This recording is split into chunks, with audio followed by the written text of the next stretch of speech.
السلام علیکم ورحمۃ اللہ وبرکاتہ۔ تیسرا پارہ شروع کرتی ہوں اللہ کے نام سے جو بے انتہا مہربان نہایت رحم فرمانے والا ہے۔ تلک الرسل فضلنا بعدهم علی بعد، یہ رسول ہم نے ان کو ایک دوسرے سے بڑھ چڑھ کر مرتبے عطا کیے، ہم نے ان میں سے بعض کو بعض پر فضیلت عطا کی۔ اللہ سبحانہ وتعالیٰ نے دنیا میں جتنی بھی چیزیں بنائی ہیں، اگر آپ ان میں غور و فکر کریں تو ہر قسم کی اشیاء میں سے بعض کو بعض پر فضیلت ہوتی ہے۔ عام انسانوں میں سے بھی آپ دیکھیے تو بعض لوگ دوسروں کے مقابلے میں زیادہ فضیلت رکھتے ہیں، کبھی علم کے اعتبار سے، کبھی مال کے اعتبار سے، کبھی حسن کے اعتبار سے، کبھی کسی خاص علاقے میں ہونے کے اعتبار سے، خاص مواقع کے ملنے کے اعتبار سے۔ تو یہ فضیلتیں متعدد اور مختلف وجوہات کی بنا پر ہوتی ہیں، اور یہ اللہ سبحانہ وتعالیٰ کی تقسیم ہے، اور اس میں اس کی خاص حکمتیں ہوتی ہیں۔ اس لیے جب اللہ سبحانہ وتعالیٰ ہمیں اپنے کسی خاص فضل سے نوازے تو اس پر اللہ کا شکر ادا کرنا چاہیے، اور جب دوسروں کو اللہ تعالیٰ فضل عطا کرے تو اس پر بھی راضی رہنا چاہیے، اور اس سے حسد اس اعتبار سے نہیں کرنا چاہیے کہ دوسرے کو یہ سب کچھ کیوں مل گیا، بلکہ اس کی خیر اور بھلائی اور خوبی کو یاد رکھنا چاہیے۔ جیسے ہم نے کل بھی پڑھا، وَلَا تَنْسَوُا الْفَضْلَ بَيْنَكُمْ، آپس میں ایک دوسرے کے ساتھ جو فضل ہے، ایک دوسرے کے ساتھ کی ہوئی خیر اور بھلائی ہے، اس کو نہ بھولو، یعنی دوسروں کی اچھائی پر ہی نظر رکھو۔ تو زندگی میں کچھ انسان ہم سے بڑا مرتبہ رکھتے ہیں، ان کے اس مرتبے کو تسلیم کرنا چاہیے۔ کوئی عمر میں ہم سے بڑا ہوتا ہے، کوئی علم میں بڑا ہوتا ہے، کوئی کسی اور رتبے اور مرتبے میں بڑا ہوتا ہے، جاہ میں بڑا ہوتا ہے، تو اللہ سبحانہ وتعالیٰ نے یہ مرتبے رکھے ہیں۔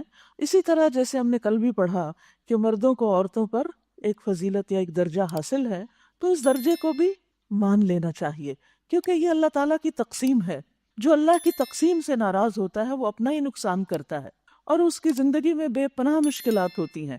جب ہم اللہ سبحانہ وتعالیٰ کے فیصلوں کو قبول کر لیتے ہیں اور ہر ایک کے مقام اور درجے کو قبول کر لیتے ہیں اور اس کے مطابق اس کو عزت اور رسپیکٹ دیتے ہیں، اسے ایکسیپٹ کر لیتے ہیں، تو اس سے ہماری اپنی ہی زندگی میں خیر و بھلائی ہوتی ہے، ہمارے اپنے ہی دل کو سکون اور قرار نصیب ہوتا ہے۔ اسی طرح ہم باقی چیزوں میں بھی دیکھتے ہیں، مثلا کتابوں میں سے قرآن مجید کو باقی تمام آسمانی کتابوں پر فضیلت حاصل ہے۔ اسی طرح راتوں میں سے سب سے زیادہ فضیلت والی رات کون سی ہے؟ لیلۃ القدر۔ دنوں میں سے فضیلت والا دن کون سا ہے؟ جمعۃ المبارک۔ اسی طرح مہینوں میں سے فضیلت والا مہینہ رمضان المبارک۔ تو عام زندگی میں بھی آپ دیکھیں گے کہ یہ درجوں کی تقسیم اللہ نے کی ہے، بعض چیزوں کو بعض پر فضیلت دی ہے۔ اسی طرح جو ہمارے دینی شاعر ہیں ان کو بھی شہروں میں سے سب سے بڑا فضیلت والا شہر مکہ المکرمہ ہے، گھروں میں سے سب سے معزز گھر اور مسجد بیت اللہ شریف ہے۔ تو ان جگہوں کی حرمت، ان شاعر کی حرمت اور ان کے مقام کو تسلیم کرنا یہ ہمارے ہی فائدے میں ہے۔ اسی طرح رسولوں کا معاملہ ہے، رسولوں کے بعد اسی طرح علماء دین کا معاملہ بھی ہوتا ہے۔ وَفَوْقَ كُلِّ ذِي عِلْمٍ عَلِيمٍ، ہر علم والے کے اوپر ایک اور علم والا ہوتا ہے۔ تو اس لیے اگر اللہ نے کسی کو ہم سے زیادہ علم دے رکھا ہے تو اس سے حسد نہیں کرنا چاہیے، بلکہ ہمیں بھی علم کو مزید بڑھانے کا شوق ہونا چاہیے۔ اسی طرح اللہ سبحانہ وتعالیٰ نے جس چیز کا یہاں پر ذکر کیا وہ یہ کہ ہم نے بعض رسولوں کو بعض پر فضیلت عطا کی، یعنی انہیں خاص خصوصیات سے نوازا۔ ان میں سے کوئی ایسا تھا جس سے اللہ تعالیٰ خود ہم کلام ہوئے، جیسے موسیٰ علیہ السلام اور رسول اللہ صلی اللہ علیہ وسلم سے معراج کے موقع پر اللہ تعالیٰ نے کلام فرمایا۔ کسی کو اس نے دوسری حیثیتوں سے بلند درجے دیے، اور آخر میں عیسیٰ ابن مریم کو روشن نشانیاں عطا کی اور روح پاک سے اس کی مدد کی۔ اگر اللہ چاہتا تو ممکن نہ تھا کہ ان رسولوں کے بعد جو لوگ روشن نشانیاں دیکھ چکے تھے وہ آپس میں لڑتے۔ تو بات یہ ہے کہ ہمیں تمام پیغمبروں کا احترام کرنا چاہیے، نبی صلی اللہ علیہ وسلم نے ہمیں یہی سکھایا ہے۔ لیکن عموماً انسانوں کے اندر کیا ہوتا ہے کہ جو جس کو اپنا لیڈر مانتا ہے، بڑا مانتا ہے، پھر اس کی محبت اور عقیدت میں دوسروں کے بارے میں جھگڑنا شروع کر دیتا ہے یا دوسروں کے مقام کو گرانے کی کوشش کرتا ہے۔ ہمیں اس چیز سے روکا گیا ہے۔ بحیثیت امت مسلمہ ہمیں پچھلی کتابوں پر بھی ایمان لانے کا حکم ہے، ہمیں تمام رسولوں پر ایمان لانے کا حکم ہے، اور ان کی جو خاص خاص خصوصیات ہیں ان کو بھی تسلیم کرنے کی ہمیں تاکید کی گئی ہے، تلقین کی گئی ہے، اور یہی ہمارا طرز عمل ہونا چاہیے۔ اور کسی کو دوسرے پر فضیلت دینے کا مطلب بعض اوقات یہ نہیں ہوتا کہ جس پہ فضیلت دی جا رہی ہے اس میں کوئی خیر و خوبی نہیں، اس کے اندر اپنی کوئی خاص خصوصیت ہوتی ہے، وہ اس خصوصیت کی بنا پر دوسرے سے ممتاز ہوتا ہے۔ تو ہر ایک کو اس کے مقام پر رکھنا ہی عدل و انصاف کی بات ہے۔ ان باتوں کو، ان فضیلتوں کو جھگڑے کی جگہ نہیں بنا لینا چاہیے، ان کی بنا پر آپس میں نہیں جھگڑنا چاہیے، یا فالوورز کو نہیں جھگڑنا چاہیے۔ یہ صرف ان کی خاص خصوصیت کو بتا کر دوسروں کو نیچا نہیں کرنا چاہیے۔ پھر فرمایا کہ اگر اللہ چاہتا تو ممکن نہ تھا کہ ان رسولوں کے بعد جو لوگ نشانیاں دیکھ چکے تھے وہ آپس میں لڑتے، مگر اللہ کی مشیت یہ نہیں تھی کہ وہ لوگوں کو جبراً اختلاف سے روکے۔ یعنی بعض اوقات ایک ہی پیغمبر کے فالوورز آپس میں بھی گروہ بندیاں کر لیتے ہیں اور آپس میں بھی جھگڑنے لگتے ہیں۔ جیسے آج آپ دیکھیے، ہم مسلمانوں کے اندر جتنے بھی گروہ، جتنے بھی فرقے ہیں، وہ سب کے سب اللہ تعالیٰ کو مانتے ہیں، رسول اللہ صلی اللہ علیہ وسلم کو مانتے ہیں، ان سے محبت کرتے ہیں، لیکن آپس میں جھگڑتے ہیں۔ تو اللہ سبحانہ وتعالیٰ چاہتے تو زبردستی اس اختلاف کو ختم کر دیتے، لیکن اللہ نے ایسا نہیں کیا، لوگوں کو آزادی دی ہے، اور یہی آزادی ان کا امتحان بن گئی ہے۔ اس وجہ سے انہوں نے باہم اختلاف کیا، یعنی اس آزادی کو استعمال کرتے ہوئے پھر کوئی ایمان لایا اور کسی نے کفر کیا۔ ہاں، اللہ چاہتا تو وہ ہرگز نہ لڑتے، مگر اللہ جو چاہتا ہے کرتا ہے۔ یعنی اللہ سبحانہ تعالیٰ کی مشیت یہی ہے کہ لوگوں کو اپنی رائے کے اظہار کا موقع دیا جائے اور انہیں اچھے برے کا فرق بتا کر پھر دیکھا جائے کہ وہ کرتے کیا ہیں۔ کسی بھی معاملے میں جھگڑا ناپسندیدہ چیز ہے، لیکن یاد رکھیے دین کے معاملے میں جھگڑا دین کی جڑ مونڈ دیتا ہے اور اس میں کوئی خیر نہیں ہوتی۔ دینی معاملات میں بھی آپ دیکھیے، خصوصاً فقہی معاملات میں لوگوں کے درمیان اختلافات ہوتے ہیں، اور وہ نقطہ نظر کے فرق سے بعض اوقات سمجھ کا لیول فرق ہوتا ہے اس بنا پر، لیکن اس کا یہ مطلب نہیں کہ اگر ہمیں ایک بات ایک طرح سے سمجھ آئی ہے اور دوسرے کو دوسری طرح سے، تو ہم اس کو گمراہ قرار دینے پہ تل جائیں، اور پھر اگر وہ ہماری رائے سے اتفاق نہ کرے تو ہم اس سے لڑنے جھگڑنے لگ جائیں اور اس کو برا بھلا کہنے لگے اور لوگوں کو اس سے روکنے لگے۔ اس سے انتشار پھیلتا ہے، امت کی وحدت پارا پارا ہوتی ہے۔ لہٰذا اگر آپ دین کی ایک بات کو ایک طریقے سے سمجھیں اور اس پر عمل کرنا چاہتے ہیں تو کریں، اپنے نقطہ نظر کی بنیاد دلیل پر رکھیں اور اپنی دلیل آپ دوسروں کو بھی بتائیں، لیکن اگر کوئی اس کو تسلیم نہیں کرتا تو اس کو اس کے حال پر چھوڑ دیں، اس کا معاملہ اللہ کے ساتھ ہے۔ ہمیں اس کے ساتھ لڑ جھگڑ کر خود کو بد اخلاقی کا مرتکب کرنے کی ضرورت نہیں، اور اپنے نیک اعمال کو ضائع کرنے کی، کیونکہ اس سے برکتیں اٹھ جاتی ہیں۔ جب آپس کے اختلافات اور لڑائی جھگڑے اور نفرتیں اور بغض جہاں پر بھی پایا جاتا ہے، خواہ وہ دین کے نام پر ہی کیوں نہ ہو، وہاں سے پھر برکتیں اور رحمتیں ختم ہو جاتی ہیں، اور دین جس مقصد کے لیے آیا ہے وہ مقصد فوت ہو جاتا ہے۔ پھر فرمایا یا ایھا الذین آمنوا، اے لوگو جو ایمان لائے ہو، انفقوا مما رزقناکم من قبل ان یأتی یوم لا بیع فیہ ولا خلۃ ولا شفاعہ۔ اے لوگو جو ایمان لائے ہو، جو کچھ مال و متاع ہم نے تمہیں بخشا ہے، جو بھی رزق ہم نے تمہیں دیا ہے، اس میں سے خرچ کرو۔ پہلے پارے میں بھی ہمیں کیا کہا گیا تھا؟ وَمِمَّا رَزَقْنَاهُمْ يُنْفِقُونَ، کہ اس میں سے جو ہم نے انہیں رزق دیا وہ خرچ کرتے ہیں۔ یہاں پر ایمان والوں کو براہ راست خطاب کر کے کہا جا رہا ہے کہ خرچ کرو، صدقہ کرو، زکوٰۃ بھی اور صدقات بھی، خیرات بھی، جہاں جہاں جس جس چیز کی ضرورت ہو اور جس کا تقاضا ہو خرچ کرتے رہو۔ من قبل ان یأتی یوم، اس سے پہلے کہ وہ دن آ جائے۔ کون سا دن؟ قیامت کا دن۔ کیسا ہے وہ دن؟ لا بیع فیہ، جس میں کوئی تجارت نہ ہوگی، خرید و فروخت نہ ہوگی، ولا خلۃ، اور نہ ہی کوئی گہری دوستی، ولا شفاعۃ، اور نہ کسی کی سفارش کام آئے گی۔ یعنی دنیا میں جب انسان کسی مصیبت میں پڑتا ہے، کسی مصیبت کا شکار ہوتا ہے، تو پھر انسان کو یا تو اس کا مال کام آتا ہے، مال سے فائدہ پہنچتا ہے، جو اس نے تجارت کی ہوتی ہے اس سے جو اس کو فائدے حاصل ہوتے ہیں یا اس کے کانٹیکٹس ہوتے ہیں، وہ ساتھی دوست مل جل کر اس کو بچاتے ہیں۔ ولا خلۃ، لیکن وہاں تو ایسے ساتھی بھی کام نہ آئیں گے، کوئی دوستی کام نہ آئے گی۔ اور خلہ عام دوستی کو نہیں کہتے، خاص دوستی کو کہتے ہیں، خلیل سے ہے یہ۔ ولا شفاعۃ، اور نہ ہی کوئی سفارش کام آئے گی۔ کیونکہ دنیا میں جب انسان مشکل میں گرفتار ہوتا ہے تو پھر بڑوں کی سفارش کرواتا ہے، تو وہاں کوئی بڑا کسی کے کام نہیں آئے گا۔ والکافرون هم الظالمون، اور انکار کرنے والے ہی دراصل ظالم ہیں۔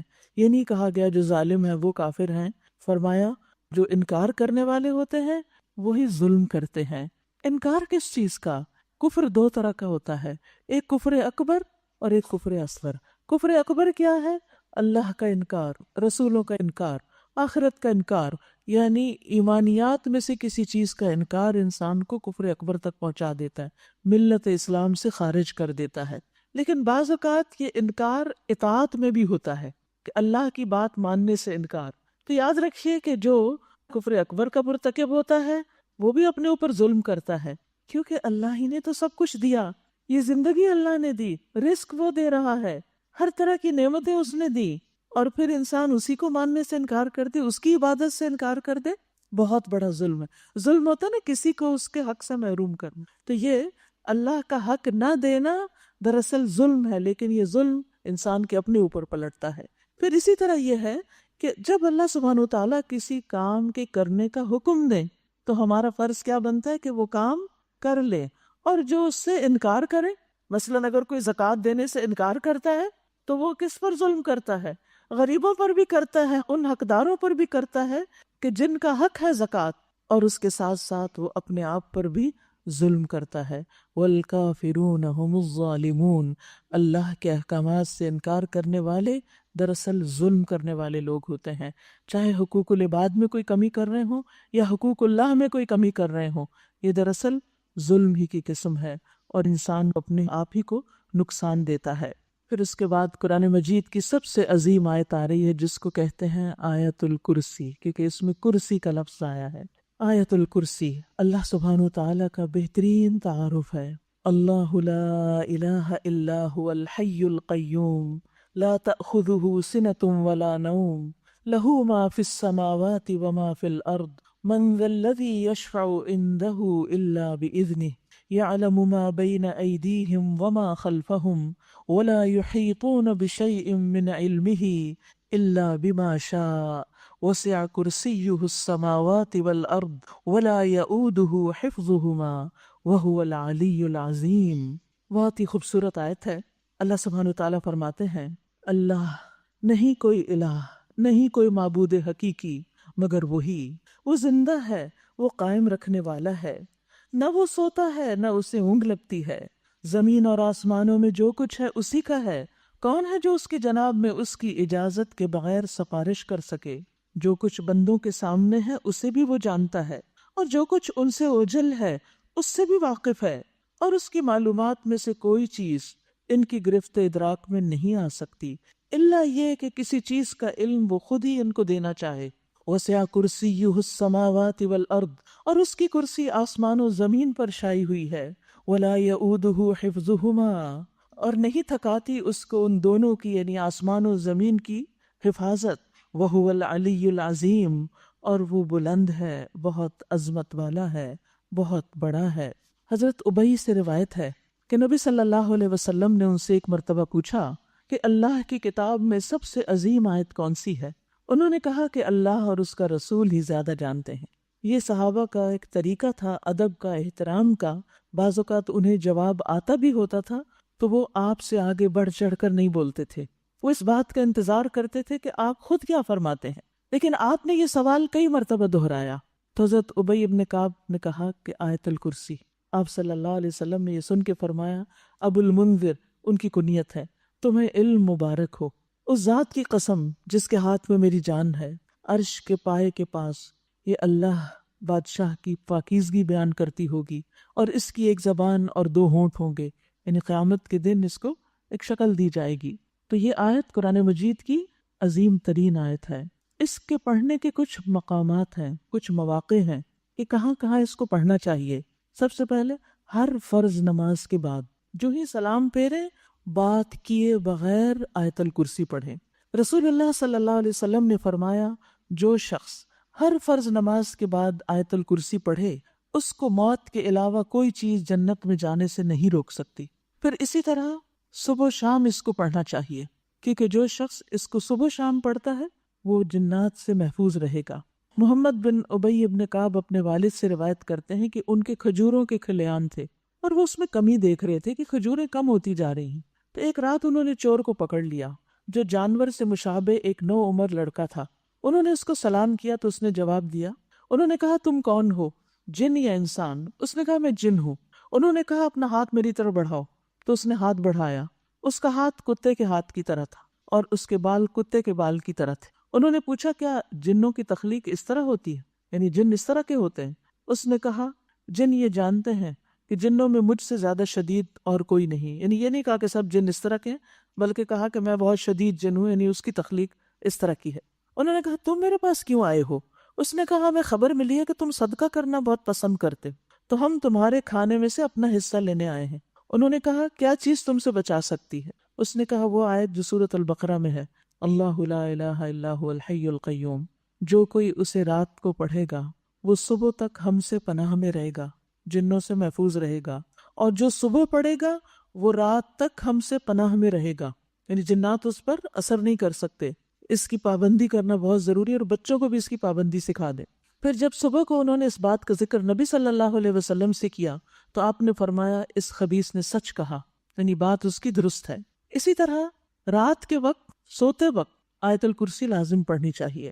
ابو ہریرہ کہتے ہیں کہ رسول اللہ صلی اللہ علیہ وسلم نے مجھے صدقہ فطر کی حفاظت کے لیے مقرر کیا، تو ایک آنے والا میرے پاس آیا اور دونوں ہاتھ بھر کے غلہ لینے لگا، تو میں نے اسے پکڑ لیا اور کہا کہ میں تجھے رسول اللہ صلی اللہ علیہ وسلم کے پاس لے چلوں گا۔ پھر انہوں نے پوری حدیث بیان کی اور اس کے آخر میں یہ تھا کہ پھر اس نے کہا کہ جب تم اپنے بستر پر سونے کے لیے جاؤ، یعنی بستر پر جاؤ، لیٹتے ہی آیت الکرسی پڑھ لو، اللہ کی طرف سے تم پر مسلسل ایک نگران مقرر رہے گا، یعنی مفت کا باڈی گارڈ، اور شیطان صبح تک تمہارے پاس بھی نہ پھٹکے گا۔ اس پر نبی صلی اللہ علیہ وسلم نے فرمایا ہے تو وہ جھوٹا مگر یہ بات اس نے سچ کہی ہے کہ بات ایسے ہی ہے۔ لہٰذا ہر فرض نماز کے بعد، صبح و شام، اور رات کو سوتے وقت، اور اس کے علاوہ جب آپ چاہیں پڑھیں، تو یہ آیت جو ہے اس کے پڑھنے کے فوائد بھی ہیں کہ یہ حفاظت کے لیے ہے۔ اس آیت کو آیت الکرسی کہا جاتا ہے۔ کرسی کیا ہے؟ ابن عباس کہتے ہیں کہ کرسی پاؤں کی جگہ ہے، یعنی فٹ سٹول، اور عرش کی اصل مقدار کا کوئی بھی اندازہ نہیں لگا سکتا کہ اللہ کا عرش کتنا بڑا ہے۔ ابو ذر کہتے ہیں کہ میں مسجد حرام میں داخل ہوا اور رسول اللہ صلی اللہ علیہ وسلم کو اکیلے دیکھ کر آپ کے پاس آ کر بیٹھ گیا۔ میں نے کہا یا رسول اللہ، آپ پر نازل ہونے والی کون سی آیت افضل ہے؟ آپ نے فرمایا آیت الکرسی۔ پھر فرمایا کہ کرسی کے مقابلے میں 7 آسمان اس طرح ہیں جیسے بیابان زمین میں کوئی چھلا پڑا ہو، چھوٹا سا رنگ ہو، بہت بڑے وسیع میدان میں ایک چھوٹا سا رنگ۔ تو کرسی کے مقابلے میں یہ 7 آسمان کیا ہے؟ چھوٹا سا رنگ۔ یعنی آپ دیکھیں نا گیلیکسیز کی جو موومنٹ ہوتی ہے وہ یوں لگتا ہے جیسے ایک رنگ بن گیا ہو۔ تو آپ دیکھیے کہ ملینز اینڈ ٹریلینز تو گیلیکسیز ہی ہیں، اور یہ صرف نون اسکائی جو ہے ہمارا، اس سے نیچے نیچے یہ سب کچھ ہے۔ باقی ایک آسمان سے دوسرے آسمان کے پیچھے کیسی کیسی مخلوق ہے، کیا کچھ ہے، وہ تو اللہ ہی جانتا ہے۔ لیکن یہ سب مل کر بھی اس کرسی کے سامنے بس ایسے ہی ہے جیسے، یعنی وسع کرسی السماوات والارض، کی اس کرسی نے آسمانوں زمین کو گھیر رکھا ہے، اور آسمان زمین اس کے سامنے بالکل ایک چھوٹی سی چیز ہے۔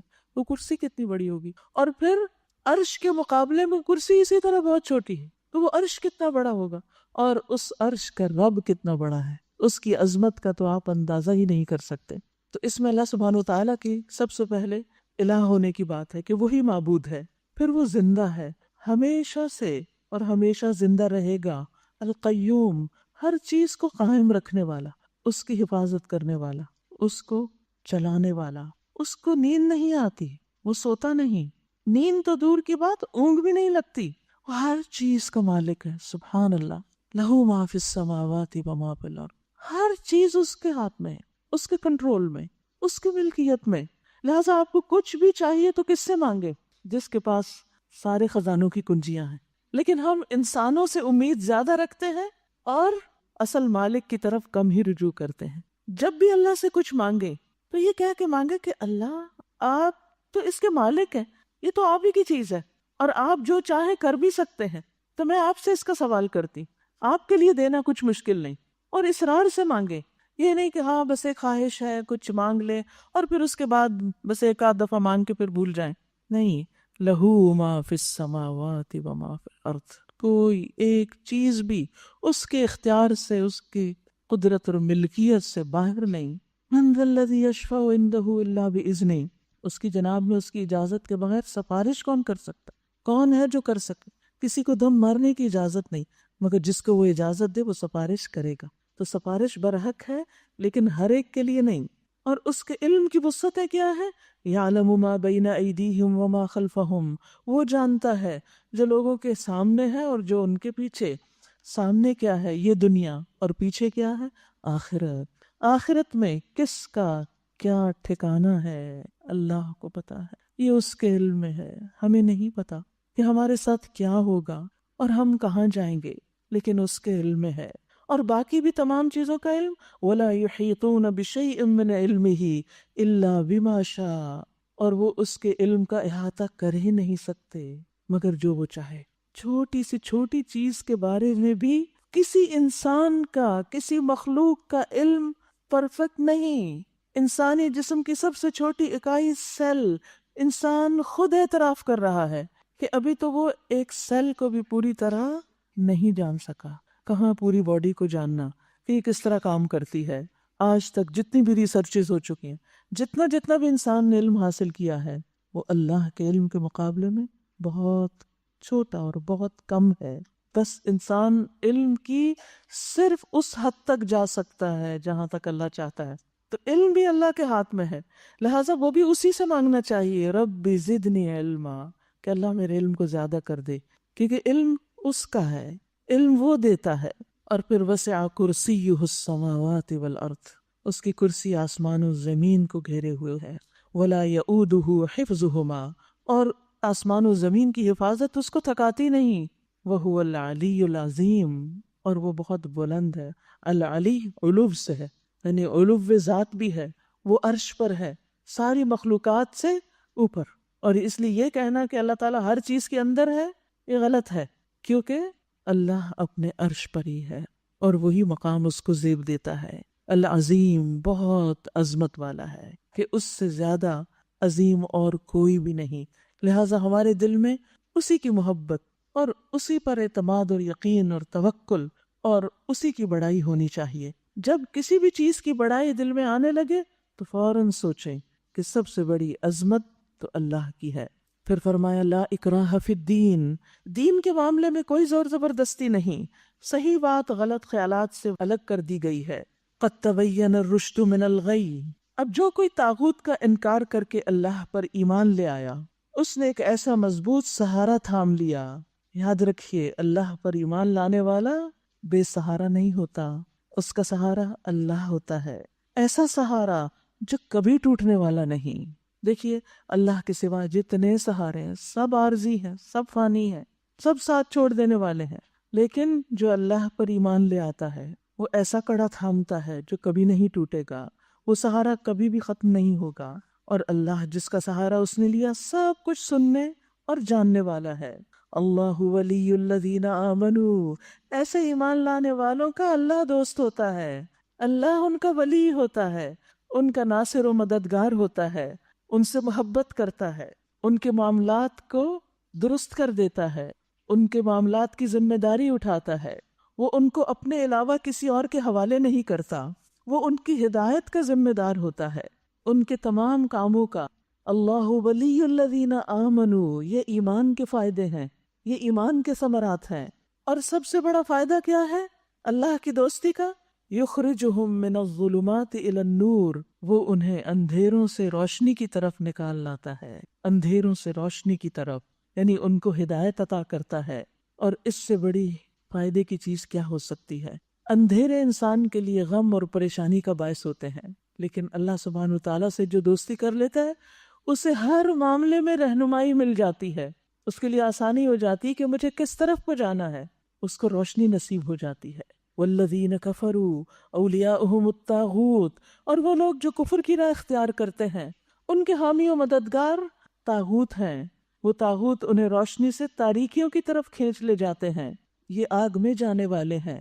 اولئک اصحاب النار ہم فیہا خالدون، تو یہ اندھیروں میں رہنے والے، ان کا انجام کیا ہوگا؟ یہ آگ کے ساتھی ہیں جہاں وہ ہمیشہ رہیں گے۔ پھر اس کے بعد اللہ سبحانہ وتعالیٰ کچھ مثالوں سے یہ بات سمجھاتے ہیں کہ اللہ اپنے دوستوں کو کیسے ہدایت دیتا ہے، اور جو لوگ اندھیروں میں ہوتے ہیں وہ کس طرح ہدایت سے محروم رہتے ہیں۔ تو پہلی مثال، الم تر الی الذی حاج ابراہیم فی ربہ، کیا تم نے اس شخص کے حال پر غور نہیں کیا جس نے ابراہیم سے جھگڑا کیا؟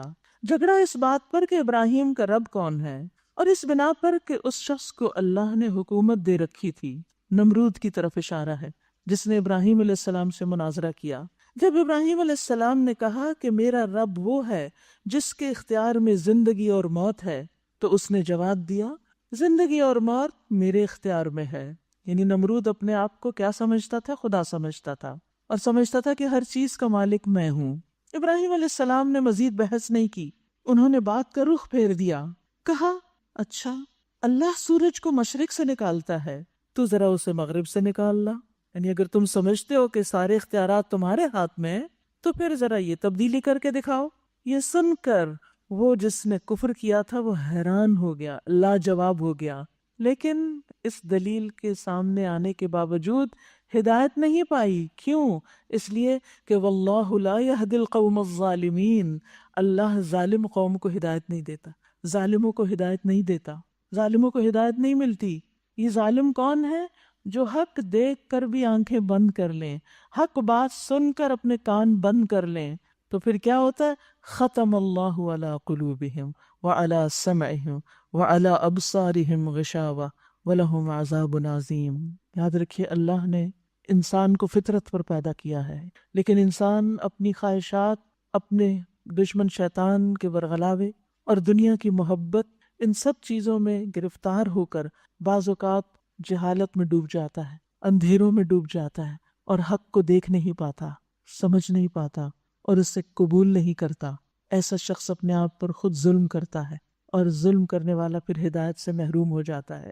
دوسری مثال، او کالذی مر علی قریۃ، یا پھر مثال کے طور پر اس شخص کو دیکھو جس کا گزر ایک ایسی بستی پر ہوا جو اپنی چھتوں پر اوندھی گری پڑی تھی۔ اس نے کہا یہ آبادی جو ہلاک ہو چکی ہے، اسے اللہ کس طرح دوبارہ زندگی بخشے گا؟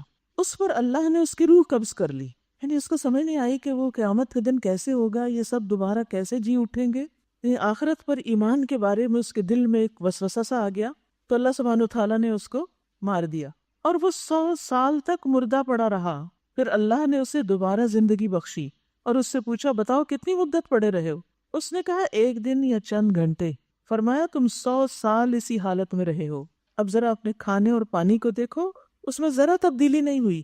کھانا تو تھوڑی دیر کے بعد باسی ہونے لگتا ہے، لیکن اللہ تعالیٰ کے حکم سے ہی سب کچھ ہوتا ہے نا، اور اگر اللہ کھانے کو حکم دے کہ تم باسی نہ ہو تو وہ نہیں ہوگا، تو ویسے ہی تر و تازہ رہے گا، کیونکہ اصل حکم تو اللہ ہی کا ہے۔ پھر فرمایا کہ دوسری طرف ذرا اپنے گدھے کو بھی دیکھو کہ اس کا پنجر تک بسیدہ ہو رہا ہے، یعنی وہ بالکل مر کے ختم ہو چکا ہے، اور یہ ہم نے اس لیے کیا ہے کہ ہم تمہیں لوگوں کے لیے ایک نشانی بنا دینا چاہتے ہیں۔ پھر دیکھو کہ ہڈیوں کے اس پنجر کو ہم کس طرح اٹھا کر گوشت پوست اس پر چڑھاتے ہیں۔ اس طرح جب حقیقت اس کے سامنے بالکل نمایاں ہو گئی تو اس نے کہا میں جانتا ہوں اللہ ہر چیز پر قدرت رکھتا ہے، اللہ سب کچھ کر سکتا ہے۔ تو آپ دیکھیے کہ اس شخص کے ذہن میں ایک خیال آیا تھا، ایک ڈاؤٹ آیا تھا، تو اس پر اس کی پکڑ ہو گئی، لیکن چونکہ وہ بات کو سمجھنا چاہتا تھا، ہدایت پانا چاہتا تھا، تو اللہ تعالیٰ نے اس کو بھی ہدایت دی اور اس کے ذریعے بے شمار لوگوں کو اس کو مثال بنا دیا، اور وہ مثال قرآن میں رکھ دی، اور آج ہم بھی اس سے ہدایت پا رہے ہیں۔ تو ہمیں اپنے دل میں آنے والے خیالات پر بھی نظر رکھنی چاہیے۔ ہم میں سے ہر ایک کے اندر وسوسے آتے ہیں، یہ قدرتی سی بات ہے، ان کو جگہ نہیں دینی چاہیے، ان کو نکالنے کی کوشش کرنی چاہیے۔ ایاک نستعین کتاب میں وہ دعائیں جمع کر دی گئی ہیں جو وسوسوں سے بچاؤ کا ذریعہ ہیں، کیونکہ بعض لوگ بعض اوقات بہت بیمار بھی ہو جاتے ہیں کچھ وسوسوں کے بار بار آنے کی وجہ سے، اور کبھی کبھی دین کے بارے میں، کسی حکم کے بارے میں کوئی شک و شبہ آنے لگتا ہے، تو یہ شک جو ہے اس کو دل میں جگہ نہیں پکڑنی چاہیے، ورنہ دل بیمار ہو جائے گا۔ فی قلوبہم مرض، انسان منافقت کی حدوں کو جا چھونے لگے گا، بلکہ اس میں پڑ ہی جائے گا۔ اس لیے اپنے ایمان کی حفاظت کے لیے ضروری ہے کہ انسان اللہ سے رجوع کرے۔ تو اللہ ولی الذین آمنوا، وسوسہ آئے تو انسان کہے رضیت باللہ ربا، میں اللہ پر ایمان رکھتی ہوں، میں آخرت پر ایمان رکھتی ہوں، میں دوبارہ جی اٹھنے پر ایمان رکھتی ہوں. جس چیز کے بارے میں شک ہے اس کے اپوزٹ جا کر اپنے ایمان کا خوب تکرار کریں، اپنی زبان سے بول کر کہیں کہ میں ایمان رکھتی ہوں، مجھے شک نہیں، لیکن اے اللہ تو میرے اس شک کو دور کر دے. تو پھر اللہ ہاتھ پکڑ لیتا ہے. اللہ ولی الذین آمنوا، اللہ ایمان کو اور پختہ کر دیتا ہے. وسوسوں کے بعد جو ایمان ملتا ہے وہ کہیں زیادہ پختہ ہوتا ہے، وہ پھر بہترین یقین کے ساتھ انسان کو نصیب ہوتا ہے. نمرود کو ہدایت نہیں ملی لیکن اس شخص کو ہدایت مل گئی. اس نے کیا کہا؟ ان اللہ علی کل شیء قدیر. اللہ کے لیے کیا مشکل ہے؟ یاد رکھیے بہت سے وسوسے ہمارے کس قسم کے ہوتے ہیں؟ یہ کیسے ہو سکتا ہے، وہ کیسے ہو سکتا ہے. صرف ہم نہیں، بچے بھی یہی پوچھتے ہیں، اور بعض اوقات انہی باتوں سے بحثیں شروع ہو جاتی ہیں. کیا اللہ تعالیٰ کوئی ایسی چیز بنا سکتا ہے جس کو وہ خود بھی نہ اٹھا سکے؟ نعوذ باللہ. اس قسم کی باتیں اور سوال کرنے لگتے ہیں لوگ. ان اللہ علی کل شیء قدیر، اس کا بس یہی جواب ہے، اللہ ہر چیز پہ قادر ہے، اللہ سب کچھ کر سکتا ہے. وَإِذْ قَالَ إِبْرَاهِيمُ رَبِّ أَرِنِي كَيْفَ تُحْيِي الْمَوْتَى. ایک اور درجہ آگے ابراہیم جو اللہ کے دوست ہیں وہ بھی اپنے رب سے ایک سوال کرتے ہیں، کیف تحیی الموتى، آپ مردوں کو زندہ کیسے کریں گے؟ اللہ تعالیٰ فرماتے قال اولم تؤمن، ابراہیم تمہیں ایمان نہیں، یقین نہیں؟ قال بلا، کہا بالکل ہے، ولکن لیطمئن قلبی، لیکن اس لیے سوال کر رہا ہوں کہ میرا دل مطمئن ہو جائے. تو یاد رکھیے سوال کی نوعیت میں فرق ہوتا ہے، ایک ہی سوال ہوتا ہے، نیت کے فرق سے، مقصد کے فرق سے بات مختلف ہو جاتی ہے. ایک شخص وہی سوال اعتراض کے انداز میں کرتا ہے، انکار کے طور پہ کرتا ہے، سوال ہوتا ہے مطلوب انکار ہوتا ہے، اور ایک شخص اطمینان قلب کے لیے کرتا ہے. تو جو شخص اطمینان قلب کے لیے کرتا ہے اللہ اس کو جواب دیتا ہے. آج اللہ تعالیٰ ہم سے ڈائریکٹ تو بات نہیں کرتا، لیکن یہ کتاب پڑھیں تو ہمیں بہت سے سوالوں کے جواب ملتے چلے جاتے ہیں. اور یہ بھی ایمان کے ساتھ ہے. جتنا ایمان مضبوط ہوگا اتنی ہی اللہ کی ولایت نصیب ہوگی، دوستی نصیب ہوگی، اللہ کی مدد حاصل ہوگی، اور ان سوالوں سے اور ان وسوسوں سے اور ان باتوں سے انسان اوپر اٹھ جائے گا. اور یہاں سے یہ بھی پتہ چلتا ہے کہ دین کے معاملے میں اطمینان قلب بھی ضروری ہے. تو بہت سے لوگ جو بعض اوقات کسی چیز کو نہیں جانتے وہ علماء سے آ کے سوال کرتے ہیں، تو سوال کرنے والے کے اندر بھی نیت یہ ہونی چاہیے کہ بات کو اور اچھی طرح وضاحت سے سمجھ لے، اور بتانے والے کو بھی صبر اور حوصلے سے جواب دینا چاہیے. قرآن مجید میں اللہ تعالیٰ نے نبی صلی اللہ علیہ وسلم کو حکم دیا وَأَمَّا السَّائِلَ فَلَا تَنْهَرْ، سوالی کو جھڑکے نہیں، ڈانٹے نہیں، اس سے ناراض نہیں ہو. جتنے بھی لوگ قرآن پڑھاتے ہیں، دنیا کی کوئی تعلیم دیتے، ان سب کو یہ بات کہوں گی کہ کبھی بھی سوالی کا مذاق نہ اڑائیں، کبھی اس کو حقیر نہ سمجھے، کبھی اس سے ناراض نہ ہو، اس سے اپسٹ نہ ہو. ٹھیک ہے انسان ہے، بعض اوقات لوگ بلا وجہ کی جرا شروع کر دیتے ہیں، غصہ بھی آ جاتا ہے. صبر پھر کس چیز کا نام ہے اگر آپ نے اس کو کنٹرول نہ کیا؟ کیونکہ اگر ایک شخص علم نہیں رکھتا اور وہ جاننا چاہتا ہے تو آپ اگر علم رکھتے ہیں تو آپ کا فرض ہے کہ اس کی تسلی کرائیں جتنا آپ کو علم ہے. اور باقی کے معاملے میں کیا کہیں گے؟ واللہ اعلم بالصواب، واللہ اعلم، اللہ کو زیادہ پتا ہے، مجھے تو بس اتنا ہی پتا ہے. اور اگر نہیں پتا تو کھلے دل سے کیا کہیں گے؟ لا ادری، مجھے تو نہیں پتا، میں نہیں جانتا. تو اللہ سبحانہ وتعالیٰ نے ان کے اطمینان کے لیے کیا کیا؟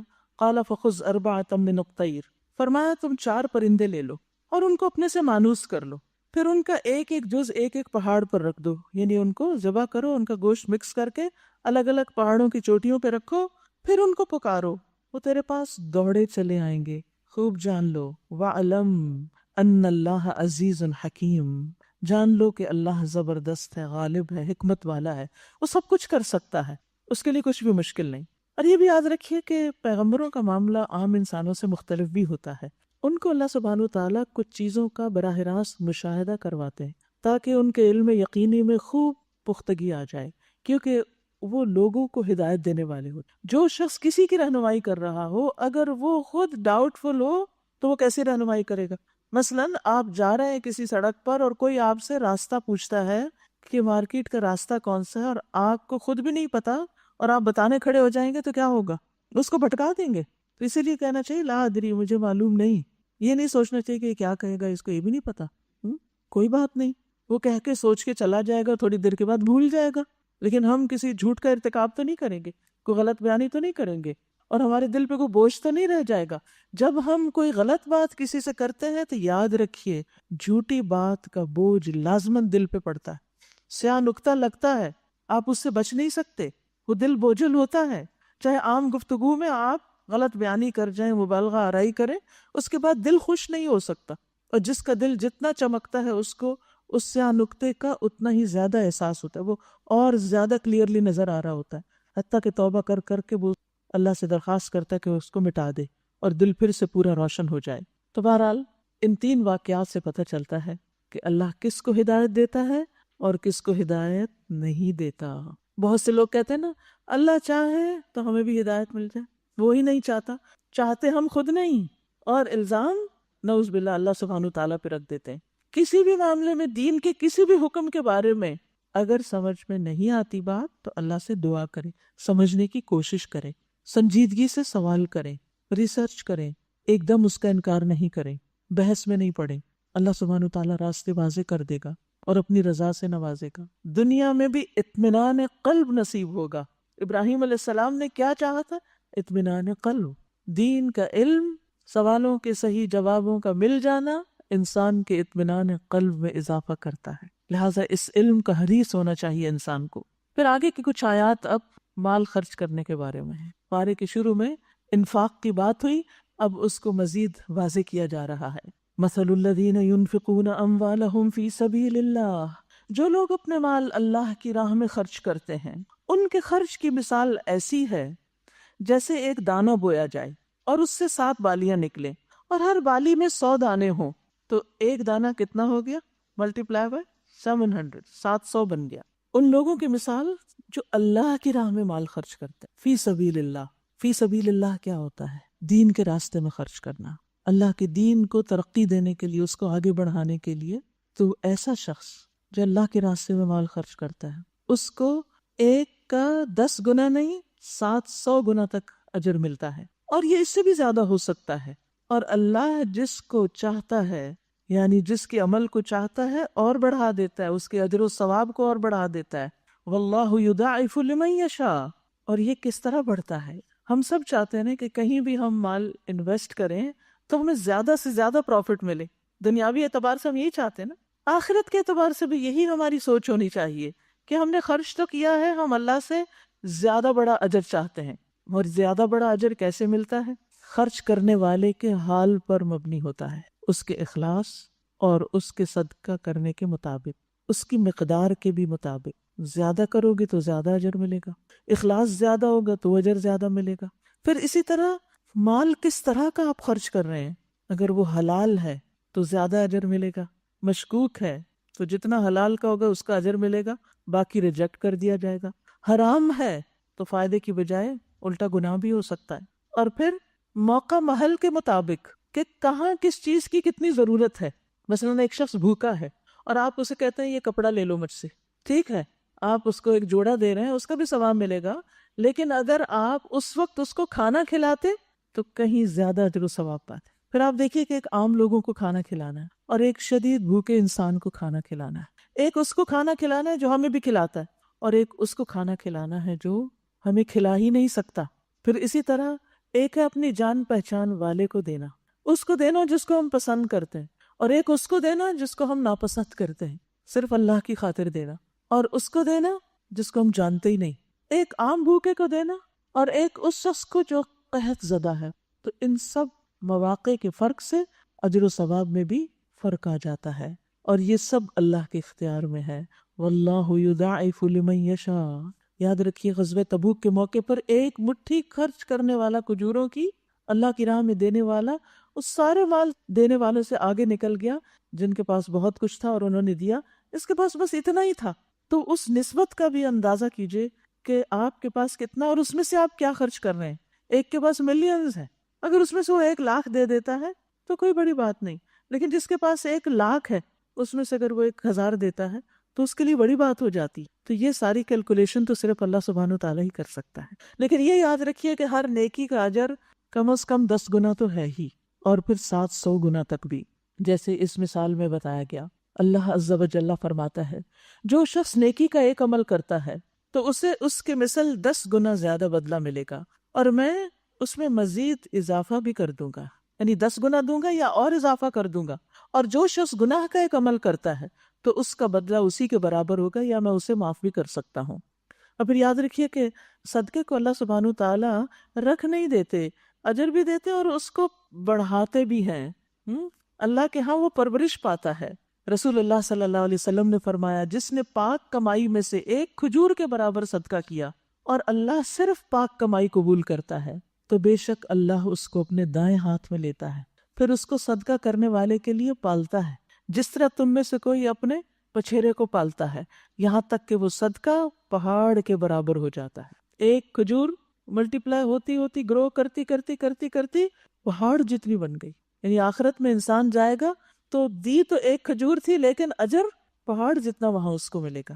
لہٰذا ہمیں اللہ سے سودا کرنا چاہیے، اخلاص کے ساتھ اللہ کی خاطر اپنا مال خرچ کرنا چاہیے۔ پھر آپ دیکھیے کہ ہم اپنی ذاتی ضروریات میں بھی خرچ کرتے ہیں، اور کبھی اس طرح بھی خرچ کرتے ہیں کہ ہمیں کوئی مصیبت آئی ہوتی ہے تو اس کو ٹالنے کے لیے یا اپنی پروٹیکشن کے لیے خرچ کرتے ہیں۔ یہ سب بھی اچھی بات ہے، ضرور کرنا چاہیے، لیکن دین کے لیے خرچ کرنا۔ اب مثال کے طور پر آپ دیکھیے کہ جنہوں نے یہ بلڈنگ بنائی، جنہوں نے اس جگہ کو خریدا اور اس میں حصہ ڈالا، مجھے یاد ہے کہ اس وقت ایک مسلح کی قیمت ہم نے بانٹی تھی، نماز پڑھنے کی جگہ کی قیمت 25,000 تقریباً بنتی تھی، اور کچھ لوگوں نے اکیلے اور کچھ نے مل کر وہ سب خریدی، تو الحمدللہ وہ جگہ آ گئی، حالانکہ بہت مہنگی جگہ تھی۔ پھر اس کے بعد تعمیر کا مرحلہ آیا تو لوگوں نے اپنے زیورات ڈالے، کسی نے کچھ ڈالا، کسی نے کچھ، اور الحمدللہ اللہ نے ان سب کا دیا قبول کیا، تو آج ہم اس چھت کے نیچے بیٹھ کر اس زمین پر جو کسی نہ کسی کے حصے کی ہے نا، اس نے خریدی ہوئی ہے،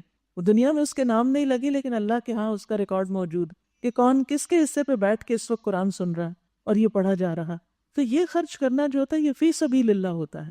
تو ہم اپنی زندگی میں بھی اور مرنے کے بعد بھی فی سبیل اللہ کچھ نہ کچھ وقف کرنے اور وصیت کرنے کا ضرور اہتمام کریں۔ زندگی کا تو کچھ پتہ نہیں، اپنا کچھ زیور یا کوئی پراپرٹی کا حصہ یا کوئی چیز کہ یہ ہم اللہ کے راستے میں، نیکی کے کاموں میں، صدقہ جاریہ کے کاموں میں وقف کرتے ہیں، تاکہ ہم مر بھی جائیں، دنیا سے چلے بھی جائیں تو اجر کا سلسلہ جاری رہے اور وہ گرو ہوتا رہے، کیونکہ اللہ کے ہاں تو گرو ہوتا ہے جب اخلاص کے ساتھ دیا جاتا ہے۔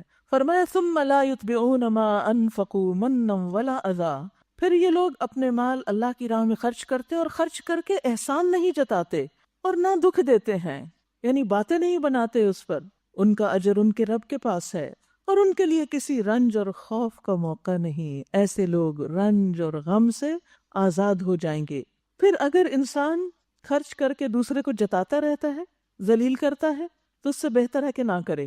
فرمایا ایک میٹھا بول اور کسی ناگوار بات پر ذرا سی چشم پوشی اس خیرات سے بہتر ہے جس کے پیچھے دکھ ہو، یعنی دے کہ آپ لوگوں کو ذلیل کریں اور تنگ کریں۔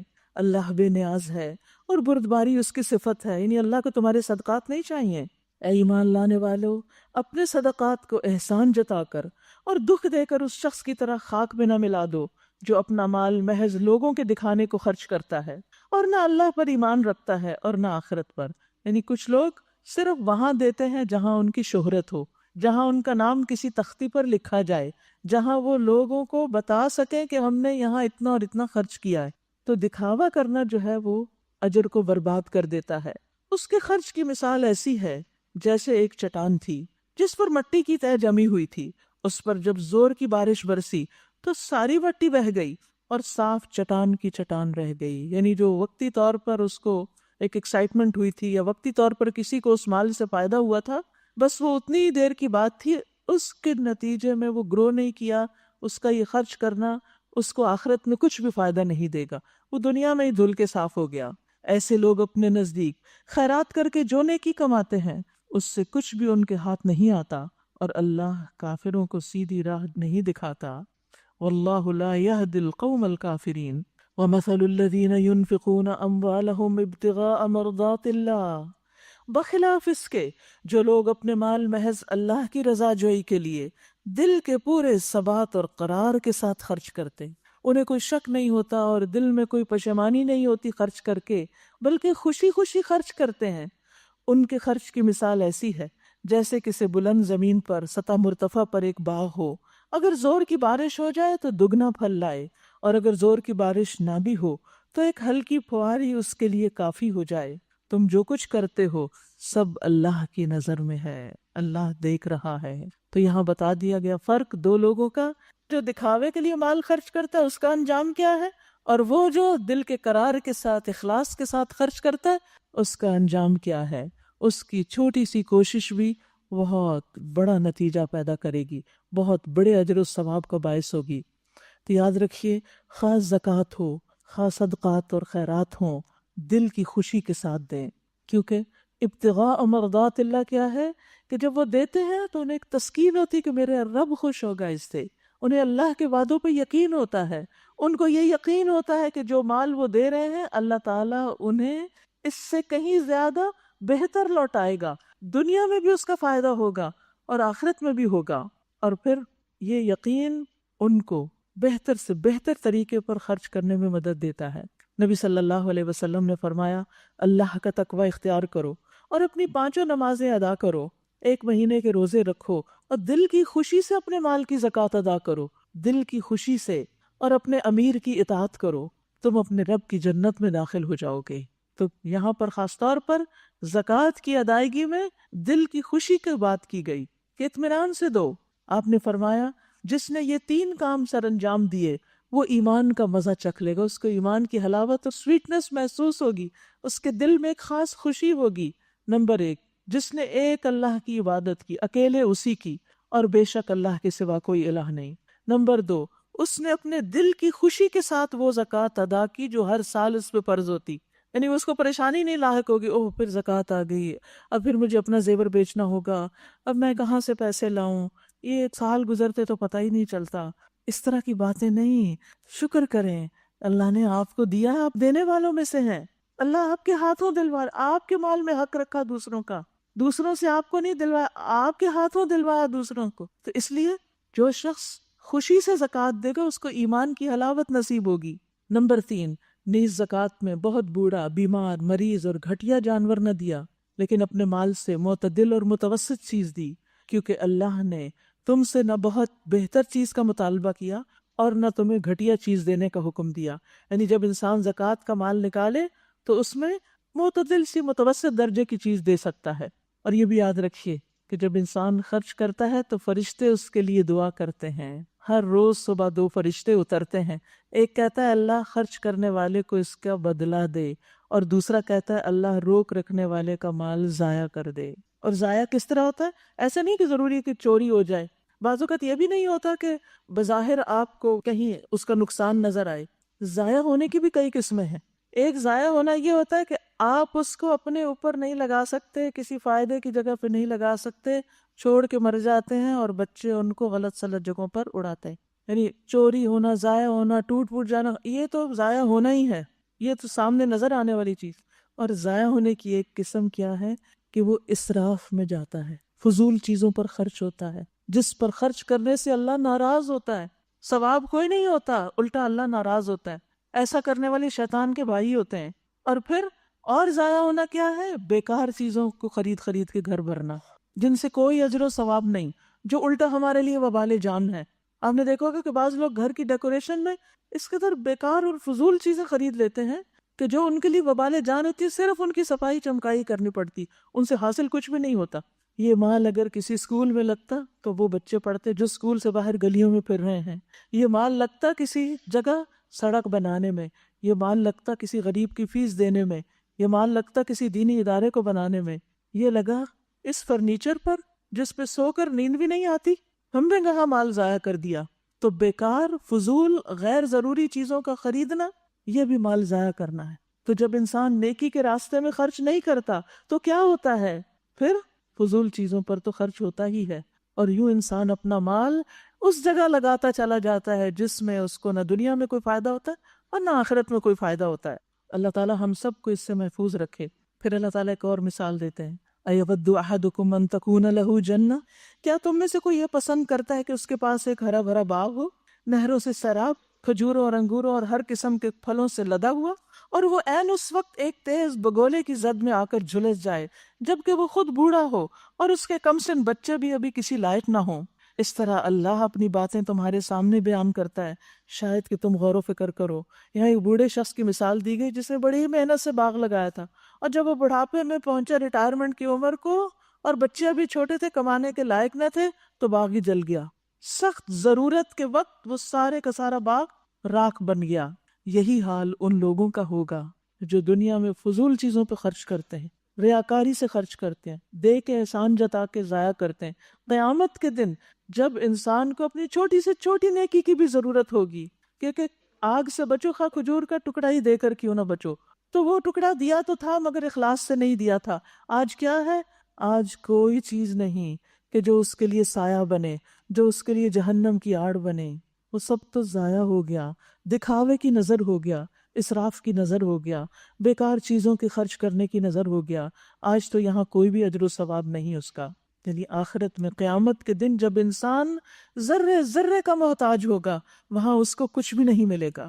وہ اسی بوڑھے کی طرح حسرت سے ہاتھ ملتا رہ جائے گا، ایڑیاں رگڑتا رہ جائے گا کہ جس کے پاس اب آمدنی کا کوئی ذریعہ نہیں رہا۔ پھر فرمایا یا ایھا الذین آمنوا، اے لوگو جو ایمان لائے ہو، جو مال تم نے کمائے ہیں اور جو کچھ ہم نے زمین سے تمہارے لیے نکالا ہے، اس میں سے بہتر حصہ اللہ کی راہ میں خرچ کرو۔ ایسا نہ ہو کہ اس کی راہ میں دینے کے لیے بری سے بری چیزیں چھانٹنے کی کوشش کرو، یعنی جو بالکل ردی، بیکار، کام نہ آنے والی، فضول، وہ جا کے چیریٹی میں دے دو۔ نو، حالانکہ وہی چیز اگر تمہیں کوئی دے تو تم ہرگز اسے لینا گوارا نہ کرو گے، الا یہ کہ اس کو قبول کرنے میں تم آنکھیں بند کر لو۔ تمہیں جان لینا چاہیے اللہ بے نیاز ہے۔ یاد رکھیے جب ہم کسی کو کچھ دیتے ہیں وہ اس کو نہیں اللہ کو دے رہے ہوتے ہیں، کیونکہ اس کا اجر ہمیں اس نے دینا ہے۔ پھر سوچئے کیا دے رہے ہیں، کسی کو بھی دیتے ہوئے سوچئے کیا دے رہے ہیں، اس کے بدلے میں اللہ سے کیا چاہتے ہیں ہم؟ کیونکہ عموماً ہم اپنی پسندیدہ ترین چیزیں سنبھال کے رکھ لیتے ہیں اور جو فضول چیزیں ہوتی ہیں وہ نکال دیتے ہیں۔ یہ صدقہ ہے، یہ کل قیامت کے دن کام آئے گا۔ کیا کام آئے گا؟ یہ ردی بیکار چیزیں دیتے ہوئے سوچا کریں کیا دے رہے ہیں، کس طرح دے رہے ہیں۔ تمہیں جان لینا چاہیے کہ اللہ بے نیاز ہے اور بہترین صفات سے متصف ہے۔ شیطان تمہیں مفلسی سے ڈراتا ہے، شیطان نہیں کرنے دیتا خرچ۔ وہ کیا کہتا ہے؟ تم فقیر ہو جاؤ گے، غریب ہو جاؤ گے، اور شرمناک طرز عمل اختیار کرنے کی ترغیب دیتا ہے، فحشاء کا، یعنی اس طرح خرچ کرواتا ہے کہ انسان کو الٹا اس کی عزت کی بجائے بے عزتی ہو۔ کیونکہ بعض اوقات انسان اس طرح کے کسی غریب فقیر کو بھی دیتا ہے، اٹھا کے پھینک دیتا ہے، اور بعض اوقات اس کے سامنے انکار کر دے۔ تو ایک شرمناک رویہ ہے نا کہ آپ نے کسی کو اس طرح دیا، اس طرح اس کے ساتھ ڈیل کیا، اس کو حقیر سمجھ کر۔ مگر اللہ تمہیں اپنی بخشش اور فضل کی امید دلاتا ہے۔ اللہ بڑا فراخ دست اور دانا ہے۔ یؤتی الحکمت من یشاء ومن یؤت الحکمت فقد اوتی خیرا کثیرا وما یذکر الا اولو الالباب۔ جس کو چاہتا ہے حکمت عطا کرتا ہے، اور جس کو حکمت ملی اسے حقیقت میں بڑی دولت مل گئی۔ وما یذکر الا اولو الالباب، ان باتوں سے صرف وہی لوگ سبق لیتے ہیں جو عقل والے ہیں۔ تو اللہ سبحانہ وتعالیٰ سے حکمت مانگنی چاہیے، کیونکہ حکمت بہت بڑی دولت ہے۔ اس کو یاد کر لیجئے، وَمَن يُؤْتَ الْحِكْمَةَ فَقَدْ أُوتِيَ خَيْرًا كَثِيرًا۔ خیر کثیر کیا ہے یہ حکمت؟ اس کے کئی معنی بیان کیے گئے ہیں۔ عمومی معنی تو ہے صحیح بصیرت اور صحیح قوت فیصلہ۔ مثلا خرچ کرنے کے معاملات کے بعد حکمت کی بات ہوئی کہ جس شخص کے اندر حکمت ہوگی وہ سوچ سمجھ کر مال خرچ کرے گا، زیادہ بہترین جگہ پر انویسٹ کرے گا تاکہ زیادہ سے زیادہ فائدہ حاصل کر سکے، عظیم الشان اجر و ثواب حاصل کر سکے۔ اور جس کے اندر حکمت نہیں ہوگی، اس کے اندر فہم نہیں ہوگا، تو وہ پھر مال کو ضائع کر دے گا۔ تو اس حکمت کی، صحیح قوت فیصلہ کی ہمیں ہر جگہ ضرورت ہوتی، لیکن یہ سب آتا کہاں سے ہے؟ اس کے بارے میں مختلف اقوال ہمیں ملتے ہیں کہ یہ حکمت کیا ہے۔ اس آیت میں جس حکمت کا اللہ نے ذکر کیا ہے، مفسرین نے کہا ہے کہ اس سے مراد قرآن اور اس کا فہم ہے۔ تو جس کو قرآن مل گیا اس کو خیر کثیر مل گئی، کیونکہ قرآن ہی تو ہمیں بتاتا ہے کہاں خرچ کرو، کیسے خرچ کرو، کتنا کرو، اور کیا نہ کرو۔ ابن عباس کہتے ہیں کہ اللہ سبحانہ وتعالیٰ کے اس قول وَمَن يُؤْتَ الْحِكْمَةَ فَقَدْ أُوتِيَ خَيْرًا كَثِيرًا کے بارے میں مروی ہے، یعنی خیر کثیر سے مراد قرآن ہے، اس کے ناسخ و منسوخ، اس کی محکم و متشابہ، اس کے مقدم و مؤخر، اس کے حلال و حرام، اور اس کی مثالوں کی معرفت، یعنی مثالوں سے سبق لینا۔ پھر اسی طرح حکمت کا ایک معنی قول و فعل میں درست بات کو پہنچنا، یعنی بات بھی صحیح کرنا اور کام بھی صحیح کرنا، نپا تلا جچا تلا، نمبر 3، اس سے مراد دین کا علم ہے۔ ابن وہب کہتے ہیں میں نے مالک سے کہا حکمت کیا ہے؟ انہوں نے کہا دین کی معرفت حاصل کرنا، اس میں فقہ فہم حاصل کرنا اور اس کی پیروی کرنا۔ ابراہیم کہتے ہیں کہ حکمت سے مراد سمجھ بوجھ ہے، فہم ہے۔ ابو العالیہ کہتے ہیں حکمت سے مراد اللہ کی خشیت ہے، اللہ کا خوف، کیونکہ اللہ کی خشیت حکمت کا نچوڑ ہے۔ جیسے ایک اور قول میں آتا ہے نا، رأس الحکمتی مخافت اللہ، یعنی جس کے اندر اللہ کا ڈر ہے وہی دراصل حکمت والا ہے، اس کو حکمت ملی ہوئی ہے۔ اور حدیث میں آتا ہے حسد صرف 2 چیزوں میں جائز ہے، یعنی 2 لوگوں پر، ایک وہ شخص جس کو اللہ نے مال دیا اور اس کو راہ حق میں خرچ کرنے کی قدرت دی، یعنی صحیح جگہوں پر خرچ کرنے کی توفیق دی، سمجھ بوجھ دی، اور دوسرا وہ شخص جسے اللہ نے حکمت دی اور وہ اس کے ذریعے فیصلہ کرتا ہے اور اس کی تعلیم بھی دیتا ہے۔ نبی صلی اللہ علیہ وسلم نے بھی کیا کیا تھا؟ حکمت کی تعلیم لی تھی۔ وَيُعَلِّمُهُمُ الْكِتَابَ وَالْحِكْمَةَ۔ تو اس سے یہ پتہ چلتا ہے کہ حکمت سیکھنے کی چیز بھی ہے، دیتا تو اللہ ہی ہے لیکن سیکھنے کی بھی ضرورت ہوتی ہے۔ تو آئیے دعا کرتے ہیں کہ اے اللہ تو ہمیں علم اور حکمت عطا فرما۔ اللہ سبحانہ وتعالیٰ اپنی صفات بیان کرتے ہوئے بھی العلیم الحکیم کا ذکر بھی کرتا ہے کہ وہ علم والا بھی ہے اور حکمت والا بھی ہے۔ تو اللہ سبحانہ وتعالیٰ ہم سب کو بھی یہ خیر کثیر عطا فرمائے، کیونکہ پھر حکمت ہوگی تو سارے فیصلے زندگی کے صحیح ہوں گے، اور جب صحیح فیصلے ہوں گے تو پھر انشاءاللہ صراط مستقیم پر چلنے کی توفیق بھی ہوگی، اس پر ثبات بھی ہوگا انشاءاللہ۔ تم نے جو کچھ بھی خرچ کیا ہو اور جو نظر بھی مانی ہو، اللہ کو اس کا علم ہے، اور ظالموں کا کوئی مددگار نہیں۔ اگر اپنے صدقات اعلانیہ دو تو بھی اچھا ہے، نہیں سب کے سامنے بھی دے سکتے ہو اگر نیت میں ریاکاری نہیں، لیکن اگر چھپا کر حاجت مندوں کو دو تو یہ تمہارے حق میں زیادہ بہتر ہے۔ تمہاری بہت سی برائیاں اس طرز عمل سے محو ہو جاتی ہیں، یعنی چھپے ہوئے صدقے سے انسان کی بہت سی برائیاں ختم ہوتی ہیں، اس کے اندر کی بہت سی جو دکھاوے کی اور ریاکاری کی اور بدنیتی کی جو کیفیت ہوتی ہے وہ بھی کنٹرول میں آتی ہے، اور اس کے علاوہ انسان کے برے اعمال کے جو برے وبال ہیں وہ اس سے دور ہوتے ہیں۔ اور جو کچھ تم کرتے ہو اللہ کو بہرحال اس کی خبر ہے، یعنی اللہ کو سب پتا ہے تم کیا چیز کیسے کر رہے ہو۔ لوگوں کو ہدایت بخشنے کی ذمہ داری آپ پر نہیں، ہدایت تو اللہ ہی جسے چاہتا ہے بخشتا ہے۔ اور خیرات میں جو مال تم خرچ کرتے ہو وہ تمہارے اپنے لیے بھلا ہے، آخر تم اسی لیے تو خرچ کرتے ہو کہ اللہ کی رضا حاصل کرو۔ تم جو کچھ مال خیرات میں خرچ کرو گے اس کا پورا اجر تمہیں دیا جائے گا، اور تمہاری حق تلفی ہرگز نہ ہوگی۔ خاص طور پر مدد کے مستحق وہ تنگ دست لوگ ہیں جو اللہ کے کام میں ایسے گر گئے کہ اپنے ذاتی کسب معاش کے لیے زمین میں کوئی دوڑ دھوپ نہیں کر سکتے، یعنی وہ خود اپنے لیے کچھ کمائی نہیں کر سکتے۔ ان کی خودداری دیکھ کر ناواقف آدمی گمان کرتا ہے کہ یہ خوشحال ہیں۔ تم ان کے چہروں سے ان کی اندرونی حالت پہچان سکتے ہو کہ کس چیز کے محتاج ہیں، مگر وہ ایسے لوگ نہیں کہ لوگوں کے پیچھے پڑ کے کچھ مانگیں۔ ان کی اعانت میں، ان کی مدد میں جو کچھ مال تم خرچ کرو گے وہ اللہ سے پوشیدہ نہ رہے گا۔ یہاں ایک خاص جگہ خرچ کرنے کی بتائی گئی ان لوگوں پر جو بظاہر فقیر مسکین نظر نہیں آتے، لیکن وہ اللہ کے کام میں ایسے مصروف ہیں کہ ان کو اپنی کمائی کے لیے، اپنی جاب اور اپنے بزنس کے لیے وقت نہیں ملتا، اور وہ کسی سے کچھ مانگتے بھی نہیں۔ پھر فرمایا وَمَا تُنْفِقُوا مِنْ خَيْرٍ فَإِنَّ اللَّهَ بِهِ عَلِيمٌ، وہاں بھی جو دو گے اللہ کو سب پتا ہے۔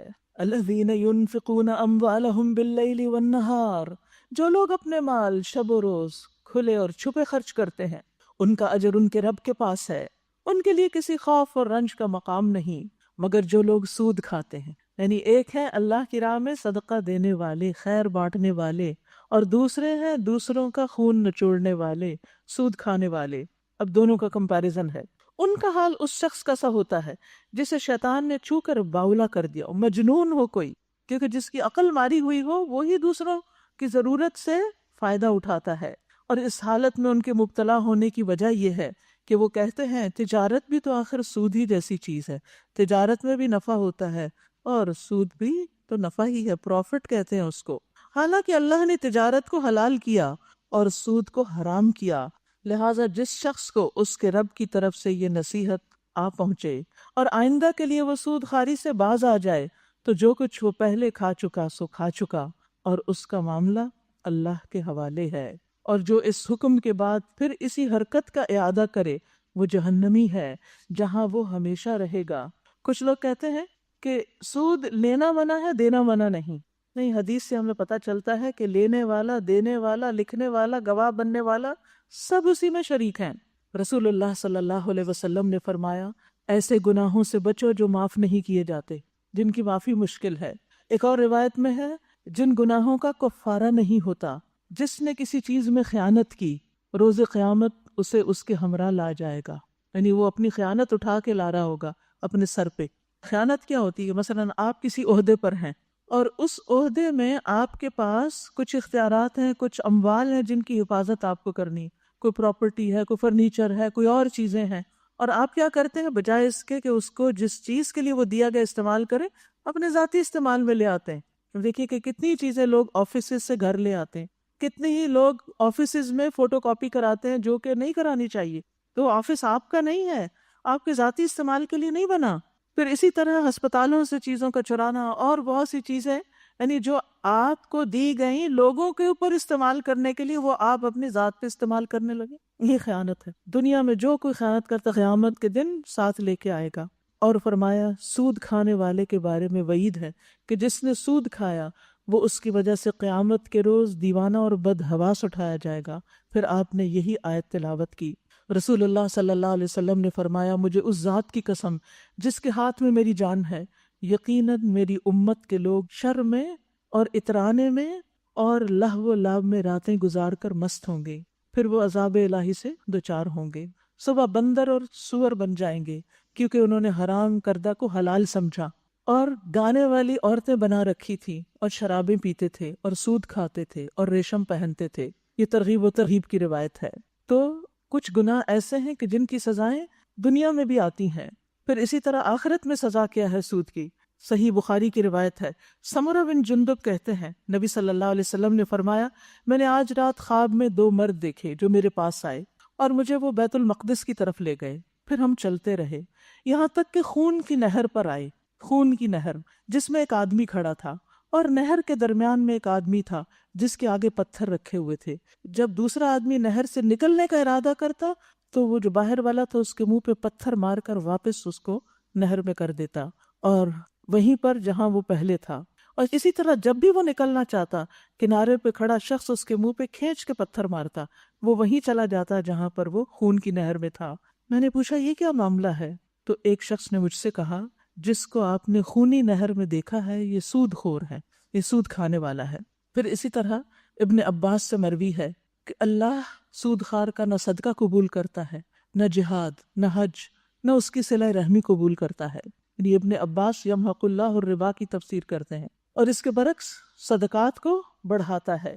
یمحق اللہ الربا، اللہ سود کو مٹاتا ہے، ویربی الصدقات، اور صدقات کو نشو و نما دیتا ہے، اور اللہ کسی ناشکر بدعمل انسان کو پسند نہیں کرتا۔ ہاں جو لوگ ایمان لے آئیں اور نیک عمل کریں اور نماز قائم کریں اور زکوٰۃ ادا کریں، ان کا اجر بے شک ان کے رب کے پاس ہے، اور ان کے لیے کسی خوف اور رنج کا مقام نہیں۔ تو اس لیے انسان پوری کوشش کرے کہ ان برائیوں سے باہر نکل آئے، کیونکہ یہ انسان کی دنیا اور آخرت کو نقصان دینے والی ہیں۔ اس کے برعکس عمل صالح اجر عظیم کا باعث ہے۔ اے لوگو جو ایمان لائے ہو، اللہ سے ڈرو، جو کچھ تمہارا سود لوگوں پر باقی رہ گیا اسے چھوڑ دو، اگر واقعی تم ایمان لائے ہو۔ لیکن اگر تم نے ایسا نہ کیا تو آگاہ ہو جاؤ کہ اللہ اور اس کے رسول کی طرف سے تمہارے خلاف اعلان جنگ ہے۔ اب بھی توبہ کر لو، یعنی سود چھوڑ دو، تو تم اپنا اصل سرمایہ لینے کے حقدار ہو۔ نہ تم ظلم کرو، نہ تم پر ظلم کیا جائے۔ تمہارا قرض دار تنگ دست ہو تو ہاتھ کھلنے تک اسے مہلت دو، اور اگر تم صدقہ کر دو تو یہ تمہارے لیے زیادہ بہتر ہے اگر تم سمجھو۔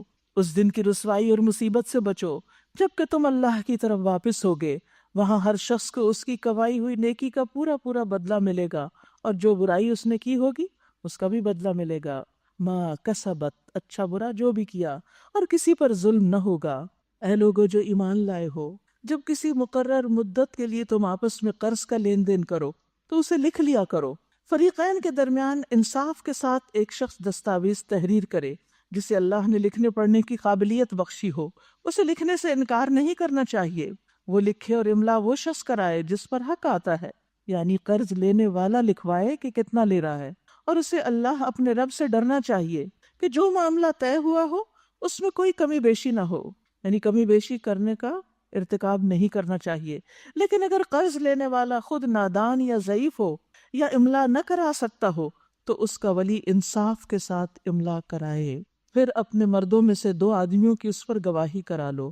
اگر 2 مرد نہ ہو تو 1 مرد اور 2 عورتیں ہوں، تاکہ ایک بھول جائے تو دوسری اسے یاد کرا دے۔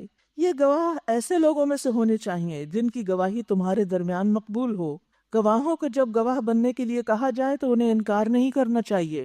معاملہ خواہ چھوٹا ہو یا بڑا، میعاد کی تعین کے ساتھ اس کی دستاویز لکھوانے میں تساہل نہ کرو۔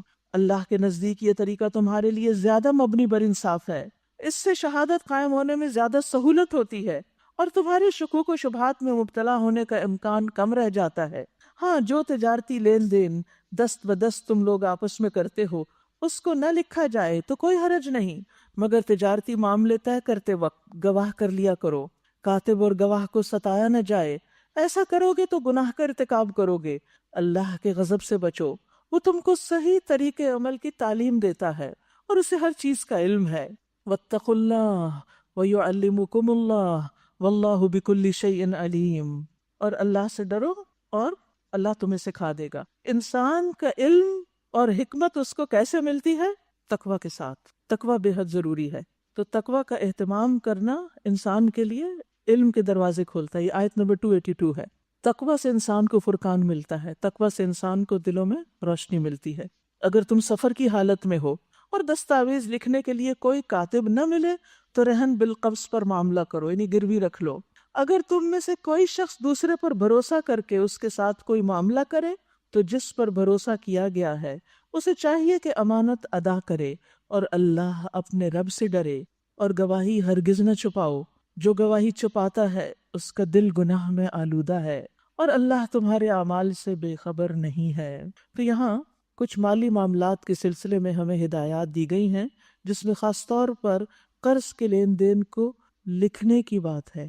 آپ دیکھیں کہ عام طور پر لوگوں کا رویہ کیا ہوتا ہے کہ جب کوئی قرض لے رہا ہوتا ہے یا دے رہا ہوتا ہے تو کہتے ہیں اعتماد ہے ہمیں تم پر، فکر ہی نہ کرو، اور پھر کچھ عرصے کے بعد کیا ہوتا ہے؟ غلطی ہو جاتی ہے، بھول ہو جاتی ہے، اور پھر باہم جھگڑے اور فساد اور تعلقات کی خرابیاں آتی ہیں۔ تو اس لیے اس موقع پر انسان اگر صاف بات کرے، لینے اور دینے والا دونوں صحیح طور پر اس کو لکھ کے ایک ڈاکیومنٹ بنا لیں تو اس سے بہت سی مشکلات سے بچا جا سکتا ہے۔ نبی صلی اللہ علیہ وسلم نے فرمایا کہ علم کو لکھ کر محفوظ کرو، یعنی اس علم کی حفاظت کیسے ہوتی ہے؟ لکھ کر۔ صرف سنی سنائی باتیں یا زبانی کی ہوئی باتیں انسان بھول جاتا ہے۔ اور اب سورۃ البقرہ کی آخری آیات، للہ ما فی السماوات وما فی الارض وان تبدوا ما فی انفسکم او تخفوہ یحاسبکم بہ اللہ۔ آسمانوں اور زمین میں جو کچھ ہے سب اللہ کا ہے، تم اپنے دل کی باتیں خواہ ظاہر کرو یا چھپاؤ، اللہ بہرحال ان کا حساب تم سے لے لے گا۔ پھر اسے اختیار ہے جسے چاہے معاف کر دے اور جسے چاہے سزا دے، وہ ہر چیز پر قدرت رکھتا ہے۔ پھر آخری 2 آیات، نبی صلی اللہ علیہ وسلم نے فرمایا کہ اوتیت هذه الآیات من آخر سورۃ البقرہ من کنز تحت العرش، کہ سورۃ البقرہ کی آخری یہ 2 آیات مجھے عرش کے نیچے سے خاص خزانے سے ملی ہیں۔ لم یؤتہن نبی قبلی، مجھ سے پہلے کسی نبی کو یہ نہیں ملی تھی۔ ان آیات کی بہت فضیلت ہے، ان کو یاد کر لینا چاہیے۔ اور آیت الکرسی کی طرح یہ آیات بھی جب رات کو انسان پڑھتا ہے بستر پر جا کر تو یہ اس کے لیے حفاظت کا ذریعہ بنتی ہے۔ آمن الرسول بما انزل الیہ من ربہ والمؤمنون کل آمن باللہ وملائکتہ وکتبہ ورسلہ لا نفرق بین احد من رسلہ وقالوا سمعنا واطعنا غفرانک ربنا والیک المصیر۔ لا يكلف الله نفسا الا وسعها لها ما كسبت وعليها ما اكتسبت ربنا لا تؤاخذنا ان نسينا او اخطأنا ربنا ولا تحمل علينا اسرا كما حملته على الذين من قبلنا ربنا ولا تحملنا ما لا طاقة لنا به واعف عنا واغفر لنا وارحمنا انت مولانا فانصرنا علی القوم الکافرین۔ رسول اس ہدایت پر ایمان لایا ہے جو اس کے رب کی طرف سے اس پر نازل ہوئی ہے۔ پھر ایمان کی بات ہے۔ البقرہ کا اختتام ایمان کی یاد دہانی کے ساتھ ہو رہا ہے۔ ابتدا میں بھی جو پہلی صفت بتائی گئی تھی متقین کی وہ ایمان ہی تھا، اور آخر میں بھی اس کا تذکرہ کیا جا رہا ہے۔ اور جو لوگ اس رسول کے ماننے والے ہیں یعنی نبی صلی اللہ علیہ وسلم کے، ہم سب، انہوں نے بھی اس ہدایت کو دل سے تسلیم کر لیا۔ ہم سب کرتے ہیں نا، جو اللہ کے رسول ہمارے پاس لائے ہیں ہم اس کو دل سے مانتے ہیں۔ یہ سب اللہ اور اس کے فرشتوں، اس کی کتابوں، اس کے رسولوں کو مانتے ہیں، اور ان کا کہنا ہے کہ ہم اللہ کے رسولوں کو ایک دوسرے سے الگ نہیں کرتے۔ ہم نے حکم سنا اور اطاعت قبول کی، مالک ہم تجھ سے خطا بخشی کے طالب ہیں اور ہمیں تیری ہی طرف پلٹنا ہے۔ یاد رکھیے کہ انہوں نے کیا کہا، قالوا سمعنا واطعنا غفرانک، پہلے سننے کی بات ہے، پھر اطاعت کی بات ہے، پھر بخشش مانگی ہے، یعنی بخشش مانگنے سے پہلے سمع اور اطاعت، کیونکہ اگر آپ اللہ سے کچھ مانگ رہے ہیں تو پہلے کچھ فرما برداری کا مظاہرہ بھی تو کریں، اور بخشش کے لیے بہترین وسیلہ نماز ہے۔ رسول اللہ صلی اللہ علیہ وسلم نے فرمایا، جو شخص میرے اس وضو کی طرح وضو کرے، پھر 2 رکعت نماز پڑھے جس میں اپنے نفس سے کوئی بات نہ کرے، تو اس کے پچھلے سارے گناہ معاف ہو جاتے ہیں۔ تو جب گناہ ستائیں اور دل پر بوجھ بن جائیں تو اٹھیں اور وضو کر کے نفل پڑھیں اور اللہ سے بخشش مانگیں۔ تو بخشش سے پہلے آپ نے کیا کیا؟ اطاعت کی۔ کیسے؟ نماز پڑھ کے، نماز پڑھ کے، اسی طرح کبھی صدقہ کر کے، کبھی قرآن پڑھ کے، کبھی کوئی اور نیکی کر کے، کسی کے ساتھ کوئی احسان اور بھلائی کر کے۔ جب دل پسیج جائے، دل نرم ہو جائے، تو اس وقت کہا کر، یا اللہ تو اسے قبول کر لے اور تو مجھے معاف کر دے۔ یعنی جب کوئی اطاعت کا کام کرے تو اپنے لیے بخشش مانگے۔ لا یکلف اللہ نفسا الا وسعها، اللہ کسی شخص پر اس کی قدرت سے بڑھ کر ذمہ داری کا بوجھ نہیں ڈالتا۔ ہر شخص نے جو نیکی کمائی ہے اس کا پھل اسی کے لیے ہے، اور جو بدی سمیٹی اس کا وبال اسی پر ہے۔ یعنی جو بھی کچھ انسان کرتا ہے اس کی ذمہ داری خود اسی پر ہے۔ ایمان لانے والوں، تم یوں دعا کیا کرو۔ کیسے؟ ربنا لا تؤاخذنا ان نسینا او اخطأنا، اے ہمارے رب، ہم سے بھول چوک میں جو قصور ہو جائیں ان پہ ہمیں نہ پکڑنا۔ اور ہم کتنی دفعہ بھولتے ہیں، بار بار بھولتے ہیں۔ اللہ ہماری بھول پہ ہمیں نہ پکڑ۔ مالک ہم پہ وہ بوجھ نہ ڈال جو تو نے ہم سے پہلے لوگوں پہ ڈالے تھے، یعنی پہلے لوگوں کو جو آزمائشیں پیش آئیں، اللہ تو ہمیں ان آزمائشوں سے بچانا، کیونکہ دین کے راستے میں لوگوں نے بڑی بڑی تکلیفیں اٹھائیں۔ خود صحابہ کرام کو آپ دیکھیے، کیونکہ ہم ان کے مقابلے میں بہت کمزور ہیں، ہمارا تو ایمان بھی کمزور ہے اور ہمارے عمل بھی بہت تھوڑے ہیں، لہٰذا تو ہمیں ایمان کی سلامتی کے ساتھ دنیا سے لے جانا۔ اے ہمارے رب، جس بار کو اٹھانے کی طاقت ہم میں نہیں وہ ہم پہ نہ رکھ، ہمارے ساتھ نرمی فرما، ہم سے درگزر فرما، واعف عنا واغفر لنا، ہمیں بخش دے، ورحمنا، ہم پہ رحم فرما، انت مولانا، تو ہی تو ہمارا مولا ہے، تو ہی ہمارا ولی ہے، فانصرنا علی القوم الکافرین، کافروں کے مقابلے میں تو ہماری مدد فرما، آمین۔ یاد رکھیے اللہ سبحانہ وتعالیٰ کے جو احکامات ہیں وہ ہمارے لیے رحمت ہے۔ سورۃ البقرہ میں ہمیں جو بھی احکامات دیے گئے، یا ایھا الذین آمنوا کہہ کے، یا صحابہ کرام کے سوالات کے جواب میں یسألونک، انہوں نے سوال کیا اور پھر جواب میں جو احکامات ملے وہ سب ہمارے لیے باعث رحمت ہیں۔ انہیں خوشی سے قبول کیجیے اور ان پر عمل کیجیے۔ یہ قرآن اور اس کی ہدایات ہماری روح کی غذا ہے، یہ اللہ کی رحمت اور ہم پر احسان ہے۔ ہمارا دین فطرت کے عین مطابق ہے، ہمیں کسی ایسی چیز کا حکم نہیں دیا گیا جو ہمارے لیے کرنا ناممکن ہو۔ یہ دین آسان دین ہے۔ رسول اللہ صلی اللہ علیہ وسلم نے فرمایا کہ بے شک دین آسان ہے، اس کو بوجھ نہ سمجھیے، اس کے کرنے سے انسان کی زندگی میں آسانیاں آتی ہیں۔ بظاہر مشکل احکام جو بڑے مشکل لگتے ہیں ان کو انسان کر جائے تو اس کے لیے آسانی ہی آسانی ہو جاتی ہے۔ تو آئیے ایک دفعہ ان آیات کو پھر سنتے ہیں اور اپنے لیے دعا بھی کرتے ہیں، کیونکہ جو شخص ان آیات کے ساتھ دعا کرتا ہے وہ دعا بھی قبول ہوتی ہے، خواہ پوری آیات پڑھ کے یا کچھ حصہ۔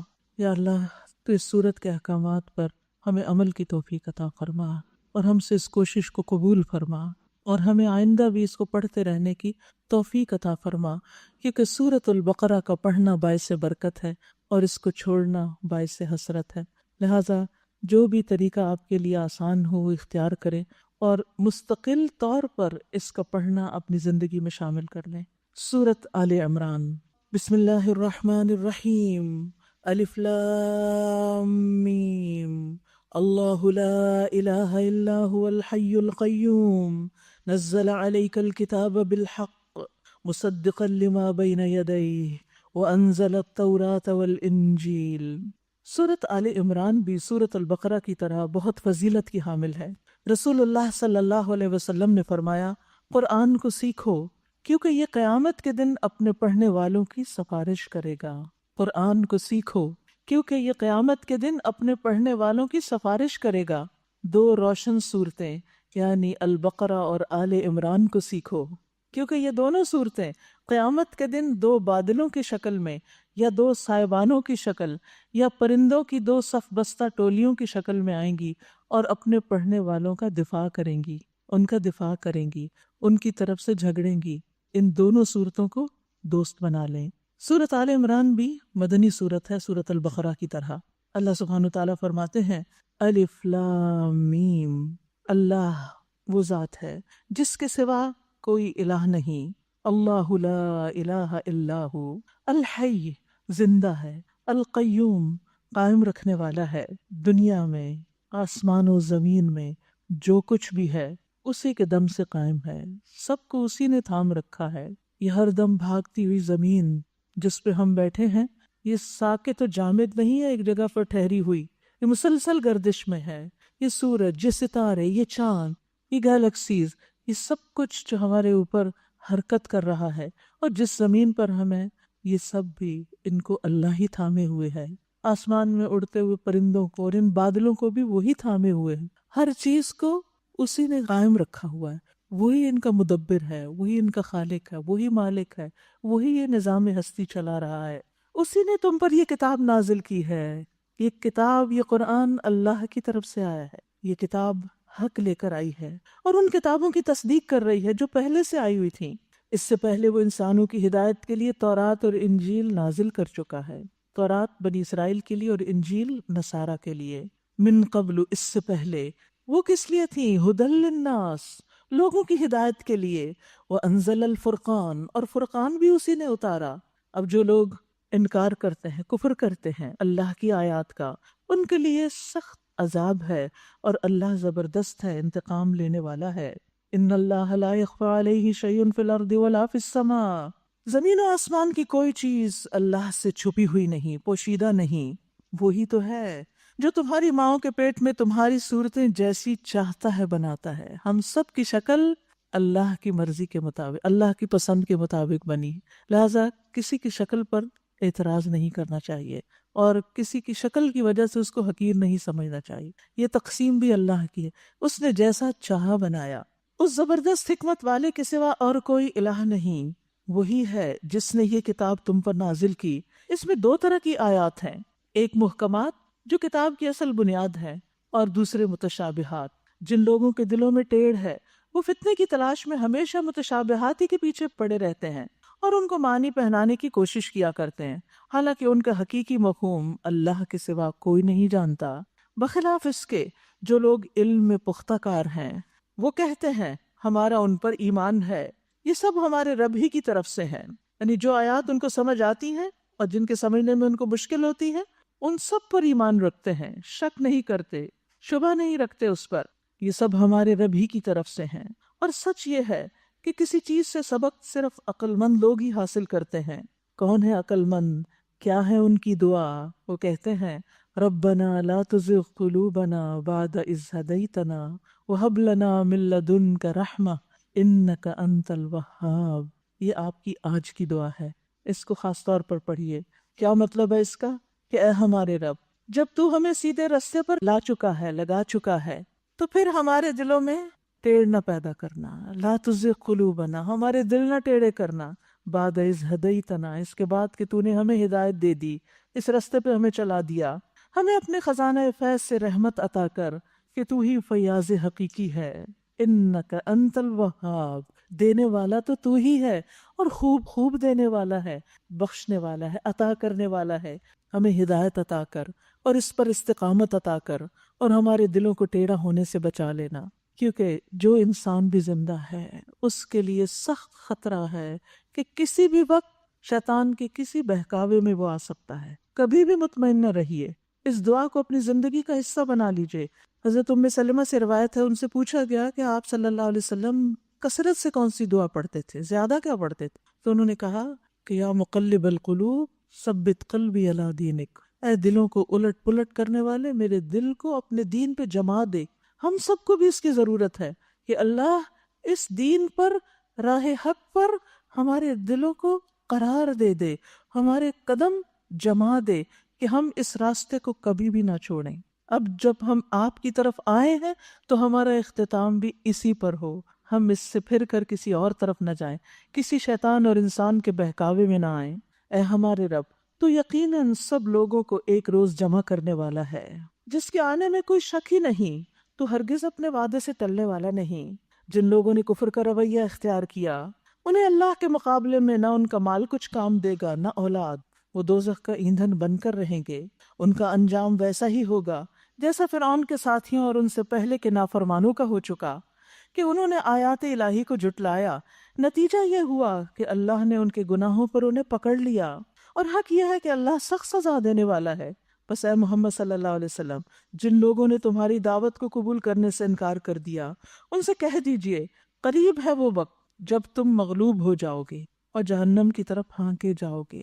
آج دنیا میں تم اکڑ دکھا رہے ہو، کل تم پکڑے جاؤ گے، جہنم کی طرف لے جائے جاؤ گے، اور جہنم بڑا ہی برا ٹھکانہ ہے۔ تمہارے لیے ان دو گروہوں میں ایک نشان عبرت تھا جو بدر میں ایک دوسرے سے نبرد آزما ہوئے، یعنی مسلمان اور مشرکین جب بدر کے میدان میں آمنے سامنے آئے تو فرمایا کہ اس میں ایک نشانی تھی۔ ایک گروہ اللہ کی راہ میں لڑ رہا تھا، سبحان اللہ، لڑ دونوں ہی رہے تھے لیکن ایک کی نیت کیا تھی؟ اللہ کے دین کی سربلندی، اور دوسرا گروہ کافر تھا، صرف دنیا کے فائدے ان کے سامنے تھے۔ دیکھنے والے دیکھ رہے تھے کہ کافر گروہ مومن گروہ سے دگنا ہے، تعداد زیادہ ہے، مگر نتیجہ کیا ہوا؟ اللہ اپنی فتح و نصرت سے جس کو چاہتا ہے نوازتا ہے، مدد دیتا ہے۔ دیدہ بینا رکھنے والوں کے لیے اس میں بڑا سبق ہے، عقل مند لوگوں کے لیے، نگاہ والوں کے لیے اس میں بڑی عبرت ہے۔ یاد رکھیے کبھی ایسا بھی ہوتا ہے کہ انسان کے پاس وسائل بہت کم ہوتے ہیں، ریسورسز بہت تھوڑے ہوتے ہیں، لیکن اس کے جذبے اور ارادے اور نیتیں بڑی بلند ہوتی ہیں، اور انسان اللہ کی طرف رجوع کرتا ہے تو اللہ تعالیٰ تھوڑے میں بھی بہت برکت ڈال دیتا ہے۔ ہمیں کثرت بڑی متاثر کرتی ہے، کثرت سے ہم بڑے خوش ہوتے ہیں، کسی بھی چیز کی کثرت ہو جو ہماری پسندیدہ ہو تو ہم بڑے مطمئن ہوتے ہیں، اور اگر تھوڑی ہو رہی تو ہم دل ہارنے لگتے ہیں، دل چھوٹا کر لیتے ہیں۔ ایسے میں اسباب پہ نہ جائیے، اللہ کی رحمت اور اللہ کے خزانوں پہ نظر رکھیے کہ میری کوششیں چھوٹی ہیں، میرا دل چھوٹا ہے، میرے پاس وسائل کم ہے، میرے پاس مال کی کمی ہے، میرے پاس اسباب کی کمی ہے، لیکن اللہ کے پاس تو کسی چیز کی کمی نہیں، وہ تو آسمان و زمین کا مالک ہے، ہر چیز اس کے اختیار میں ہے، اس کے لیے کچھ کرنا کچھ بھی مشکل نہیں۔ میں نہیں کر سکتی، وہ تو کر سکتا ہے۔ تو اے اللہ، ہم تجھی سے دعا کرتے ہیں کہ تو ہماری کمیوں کوتاہیوں کو پورا کر دے۔ یاد ہے کہ جب حضرت ابوبکر رضی اللہ عنہ نبی صلی اللہ علیہ وسلم کے ساتھ غار ثور میں تھے تو اس وقت جب دیکھا کہ دشمن بالکل قریب آ گئے ہیں تو حضرت ابوبکر گھبرا اٹھے، تو آپ نے کیا فرمایا اس وقت؟ آپ نے فرمایا کیا تم سمجھتے ہو کہ ان دو آدمیوں کو کوئی نقصان پہنچا سکے گا جن کے ساتھ تیسرا اللہ ہو؟ لا تحزن ان اللہ معنا۔ کیا یقین ہے، کیا اعتماد ہے، کیا بھروسہ ہے، غم نہ کرو، فکر نہیں کرو، اللہ ہمارے ساتھ، ہم حق راستے پر ہیں، ہم صحیح کام کر رہے ہیں۔ اصل بات یہ ہے کہ انسان کو اپنی نیت کا جائزہ لینا چاہیے، اپنے کام کو دیکھنا چاہیے کہ میں جو کر رہا ہوں وہ ٹھیک ہے یا نہیں۔ کام ٹھیک ہو، طریقہ ٹھیک ہو، مدد اللہ کی طرف سے آئے گی۔ بعض اوقات کام صحیح ہوتا ہے، طریقہ غلط ہوتا ہے، مدد نہیں آتی، اور بعض اوقات کام غلط ہوتا ہے، ویسے ہم محنت کر رہے ہوتے ہیں تو بھی اللہ کی مدد نہیں آتی۔ تو اس لیے اللہ کی مدد ضرور آتی ہے، ہم اپنے طریقوں کو درست کر لیں۔ واللہ یؤید بنصرہ من یشاء، وہ اس کو کوئی روکنے والا نہیں، جس کو چاہتا ہے اپنی مدد کے ساتھ اس کی تائید کرتا ہے، اس کا ساتھ دیتا ہے۔ ان فی ذلک لعبرۃ لأولی الابصار، جو دیکھنے والے ہیں ان کے لیے اس میں بڑی نشانی ہے، عبرت ہے۔ زین للناس حب الشہوات من النساء والبنین والقناطیر المقنطرۃ من الذہب والفضة والخیل المسومہ، لوگوں کے لیے مرغوبات نفس، عورتیں، اولاد، سونے چاندی کے ڈھیر، چنے ہوئے گھوڑے، مویشی، زرعی زمینیں بڑی خوشائند بنا دی گئی۔ یہ ساری چیزیں انسانوں کو اٹریکٹ کرتی ہیں، مگر یہ سب دنیا کی چند روزہ زندگی کے سامان ہیں۔ دنیا کی جتنی بھی چیزیں ہیں ان کے بارے میں دو نظریات ہیں عام طور پر لوگوں کے بیچ۔ کچھ کہتے ہیں سب کو چھوڑ دو، اور کچھ کہتے ہیں کہ ان میں سے ہر چیز کو حاصل کرو، اور وہ اس کے پیچھے لگے رہتے ہیں۔ اسلام کیا کہتا ہے؟ جائز طریقے سے حاصل کرو، ان سے جائز لطف اٹھاؤ، اور ان میں اللہ کا حق بھی رکھو، بندوں کو حق دو، صرف اپنے ہی لیے نہیں، سب کچھ سمیٹو۔ یہ چیزیں بری نہیں اگر ان سے خیر کے کام لیے جائیں، لیکن یہ یاد رہے مگر یہ سب دنیا کی چند روزہ زندگی کے سامان ہیں، حقیقت میں جو بہتر ٹھکانہ ہے وہ تو اللہ کے پاس ہے۔ کہو میں تمہیں بتاؤں کہ ان سے زیادہ اچھی چیز کیا ہے؟ جو لوگ تقویٰ کی روش اختیار کریں ان کے لیے ان کے رب کے پاس باغ ہیں جن کے نیچے نہریں بہتی ہوں گی۔ ان چیزوں میں کھو کر ان باغوں کو نہ بھولیں، وہاں انہیں ہمیشگی کی زندگی حاصل ہوگی، پاکیزہ بیویاں ان کی ساتھی ہوں گی اور اللہ کی رضا سے وہ سرفراز ہوں گے۔ اللہ اپنے بندوں کے رویے پہ گہری نظر رکھتا ہے کہ کون ان اسباب کو، ان چیزوں کو کیسے استعمال کر رہا ہے، فخر کے لیے، دکھاوے کے لیے، ناموری کے لیے، ریاکاری کے لیے، دوسروں پر رعب جتانے کے لیے، یا پھر صحیح راستے پر استعمال کرنے کے لیے۔ یہ وہ لوگ ہیں جو کہتے ہیں مالک ہم ایمان لائے، ہماری خطاؤں سے درگزر فرما اور ہمیں آتش دوزخ سے بچا۔ یہ لوگ صبر کرنے والے ہیں اللہ کے احکامات اور اطاعت کے کاموں پر، تقدیر کے فیصلوں پر۔ وہ صادقین، سچے ہیں، جن کی نیتیں سچی ہیں، جن کے اعمال دل اور زبانیں مستقیم ہیں، اور وہ چھپے اور اعلانیہ سچے ہیں۔ والقانتین، اطاعت گزار ہیں، یعنی اللہ نے جو حکم دیا اس کی اطاعت کرنے والے ہیں۔ والمنفقین، خرچ کرنے والے ہیں، جہاں جہاں حکم ہے وہاں اپنے مال خرچ کرتے ہیں، صلہ رحمی اور قرابت داری میں، لوگوں کی ضرورتیں پوری کرنے میں، لوگوں کی غم گساری میں، تکلیفوں میں، اور اللہ کے دین کی خدمت میں۔ والمستغفرین بالاسحار، اور سحری کے وقت بخشش مانگنے والے ہیں، خاص طور پر صبح کے وقت۔ اب سحری آنے والی، سحریوں کے وقت اٹھیں گے تو استغفار کرنا نہ بھولیے۔ اللہ نے خود اس بات کی شہادت دی کہ اس کے سوا کوئی الہ نہیں، اور فرشتے اور سب اہل علم بھی راستی اور انصاف کے ساتھ اس پر گواہ ہیں کہ اس زبردست حکیم کے سوا فی الواقع کوئی الہ نہیں۔ اللہ کے نزدیک دین صرف اسلام ہے۔ اس دین سے ہٹ کر جو مختلف طریقے ان لوگوں نے اختیار کیے ہیں جنہیں کتاب دی گئی تھی، ان کے اس طرز عمل کی کوئی وجہ اس کے سوا نہ تھی کہ انہوں نے علم آنے کے بعد آپس میں ایک دوسرے پر زیادتی کرنے کے لیے ایسا کیا، محض ایک دوسرے پر زیادتی کے لیے اختلافات کیے۔ اور جو کوئی اللہ کے احکام اور ہدایات کی اطاعت سے انکار کر دے، اللہ کو اس سے حساب لیتے کچھ دیر نہیں لگتی۔ اب اگر یہ لوگ تم سے جھگڑا کریں تو ان سے کہیے میں نے اور میرے پیروکاروں نے تو اللہ کے آگے سر تسلیم خم کر دیا ہے۔ پھر اہل کتاب اور غیر اہل کتاب دونوں سے پوچھو کیا تم نے بھی اس کی اطاعت اور بندگی قبول کی؟ اگر کی تو وہ راہ راست پا گئے، اور اگر اس سے منہ موڑا تو تم پر صرف پیغام پہنچا دینے کی ذمہ داری ہے۔ آگے اللہ خود اپنے بندوں کے معاملات دیکھنے والا ہے۔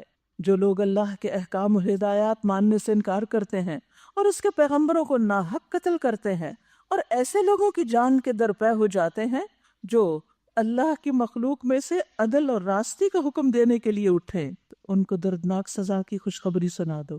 یعنی جو لوگوں کو دین کی طرف بلاتے ہیں، جو انہیں قتل کریں، انہیں مار ڈالیں، انہیں ستائیں، ان کے لیے سخت سزا ہے۔ یہ وہ لوگ ہیں جن کے اعمال دنیا اور آخرت دونوں میں ضائع ہو گئے، ان کا کوئی مددگار نہیں۔ تم نے دیکھا نہیں کہ جن لوگوں کو کتاب کے علم میں سے کچھ حصہ ملا ان کا حال کیا ہے؟ انہیں جب کتاب الہی کی طرف بلایا جاتا ہے تاکہ وہ ان کے درمیان فیصلہ کرے، تو ان میں سے ایک فریق اس سے پہلو تہی کرتا ہے اور اس فیصلے کی طرف آنے سے منہ پھیر جاتا ہے۔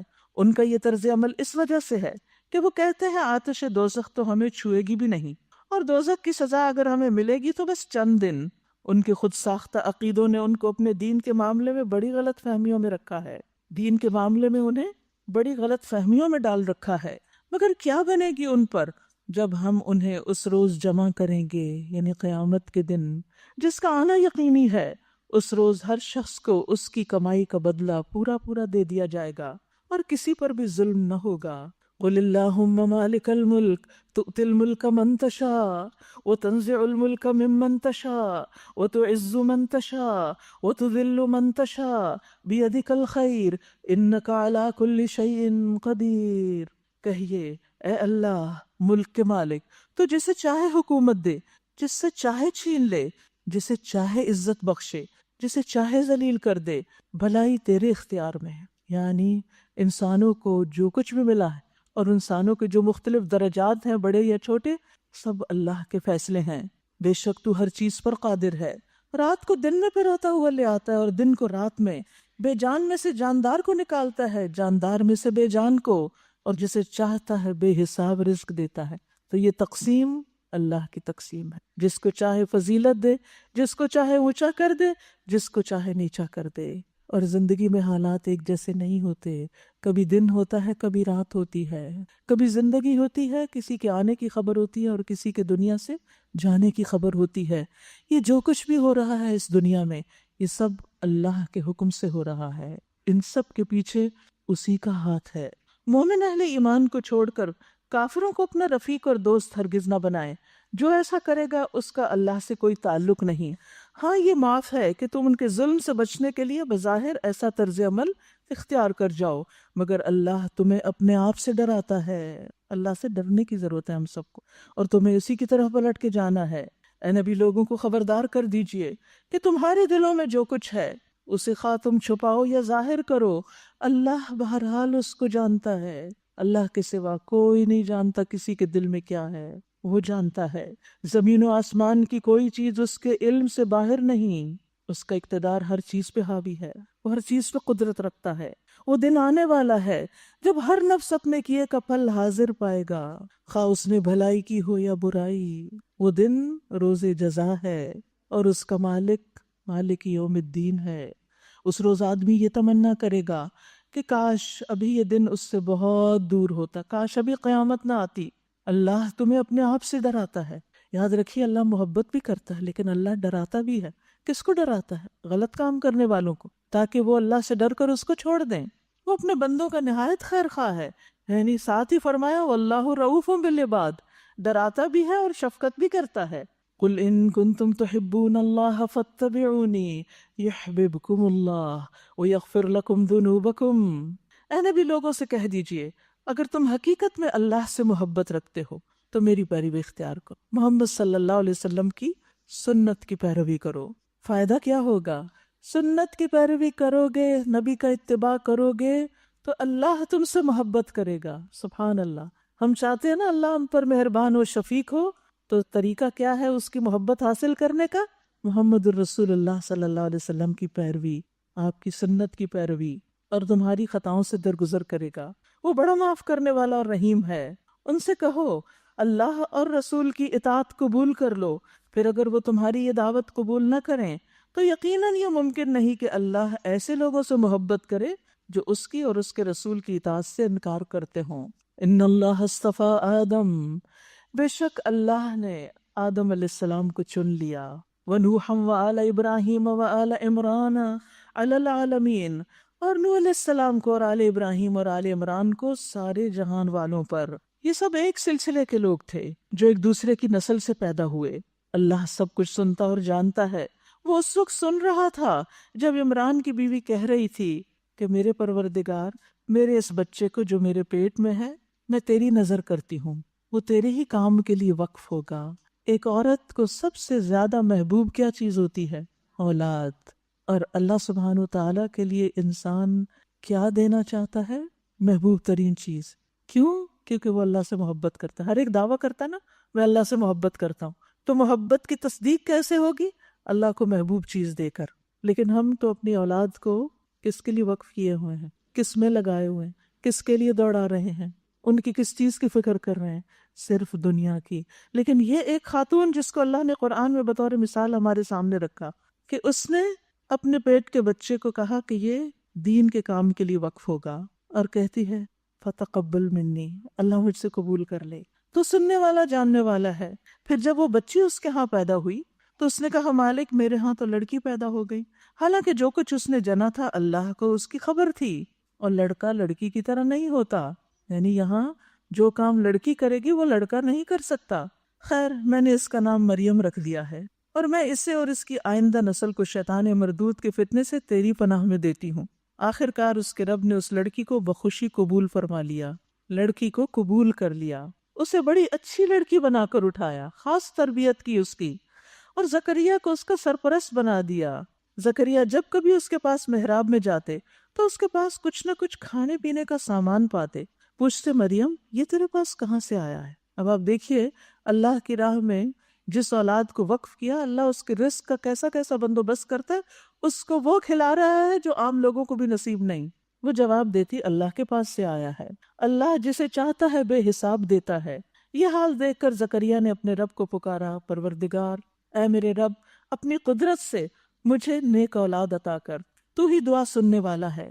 جواب میں فرشتوں نے آواز دی جبکہ وہ محراب میں کھڑے نماز پڑھ رہے تھے کہ اللہ تجھے یحییٰ کی خوشخبری دیتا ہے، وہ اللہ کی طرف سے ایک فرمان کی تصدیق کرنے والا بن کر آئے گا، اس میں سرداری اور بزرگی کی شان ہوگی، کمال درجے کا ضابط ہوگا، نبوت سے سرفراز ہوگا، صالحین میں شمار کیا جائے گا۔ خوشخبریوں پر خوشخبریاں کہ صرف بیٹا نہیں، ایسی شان والا بیٹا کہ جس میں یہ ساری صفات ہوں گی۔ زکریا نے کہا اے میرے رب، بھلا میرے ہاں لڑکا کہاں سے ہوگا؟ میں تو بہت بوڑھا ہو چکا ہوں اور میری بیوی بھی بانجھ ہے، یعنی دونوں طرف مسئلہ ہے۔ جواب ملا ایسا ہی ہوگا، اللہ جو چاہتا ہے کرتا ہے، اللہ کے خزانوں میں سب کچھ ہے۔ عرض کیا مالک پھر میرے لیے کوئی نشانی مقرر کر دیجئے۔ کہا نشانی یہ ہے کہ تم 3 دن تک لوگوں سے اشارے کے سوا کوئی بات چیت نہ کر سکو گے، اس دوران میں اپنے رب کو بہت یاد کرنا اور صبح و شام اس کی تسبیح کرتے رہنا، یعنی جب اللہ تمہاری دعا قبول کرے تو پھر اللہ ہی کی تعریف کرو۔ پھر وہ وقت آیا جب مریم سے فرشتوں نے آ کر کہا اے مریم، اللہ نے تجھے برگزیدہ کیا اور پاکیزگی عطا کی اور تمام دنیا کی عورتوں پر تجھ کو ترجیح دے کر اپنی خدمت کے لیے چن لیا۔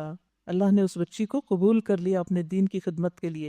اے مریم، اپنے رب کی تابع فرمان بن کر رہ اور اس کے آگے سر بسجود ہو، یعنی سجدہ کرو، اور جو بندے اس کے حضور جھکنے والے ہیں ان کے ساتھ تم بھی جھک جاؤ۔ اے محمد صلی اللہ علیہ وسلم، یہ غیب کی خبریں ہیں جو ہم آپ کو وحی کے ذریعے بتا رہے ہیں، ورنہ آپ اس وقت وہاں موجود نہ تھے جب ہیکل کے خادم یہ فیصلہ کرنے کے لیے کہ مریم کا سرپرست کون ہو اپنے اپنے قلم پھینک رہے تھے، یعنی قرعہ اندازی کر رہے تھے۔ اصل میں جب پہلے ان کی والدہ نے جا کر کہا کہ اس بچی کو میں وقف کر رہی ہوں تو اسے اپنے گھر میں نہیں یہاں ہیکل میں رکھنا ہے، یعنی اس خاص عبادت خانے میں، تو اس کے جو منتظمین تھے یعنی اس عبادت خانے کے، انہوں نے انکار کر دیا۔ پھر جب انہوں نے اپنی کچھ خوابوں کا ذکر کیا تو اس پر پھر وہ سب یہ چاہنے لگے کہ یہ سعادت ہمارے حصے میں آئے، تو اس لیے وہ قرعہ اندازی کر رہے تھے، اور آپ اس وقت بھی حاضر نہ تھے جب ان کے درمیان جھگڑا ہو رہا تھا۔ اس سے بھی پتہ چلتا ہے کہ نبی صلی اللہ علیہ وسلم ہر جگہ حاضر نہیں ہوتے۔ اور جب فرشتوں نے کہا اے مریم، اللہ تجھے اپنے ایک فرمان کی خوشخبری دیتا ہے، اس کا نام مسیح عیسیٰ ابن مریم ہوگا، دنیا اور آخرت میں معزز ہوگا، اللہ کے مقرب بندوں میں شمار کیا جائے گا، لوگوں سے گہوارے میں بھی کلام کرے گا اور بڑی عمر کو پہنچ گا، اور وہ ایک مرد صالح ہوگا۔ سبحان اللہ۔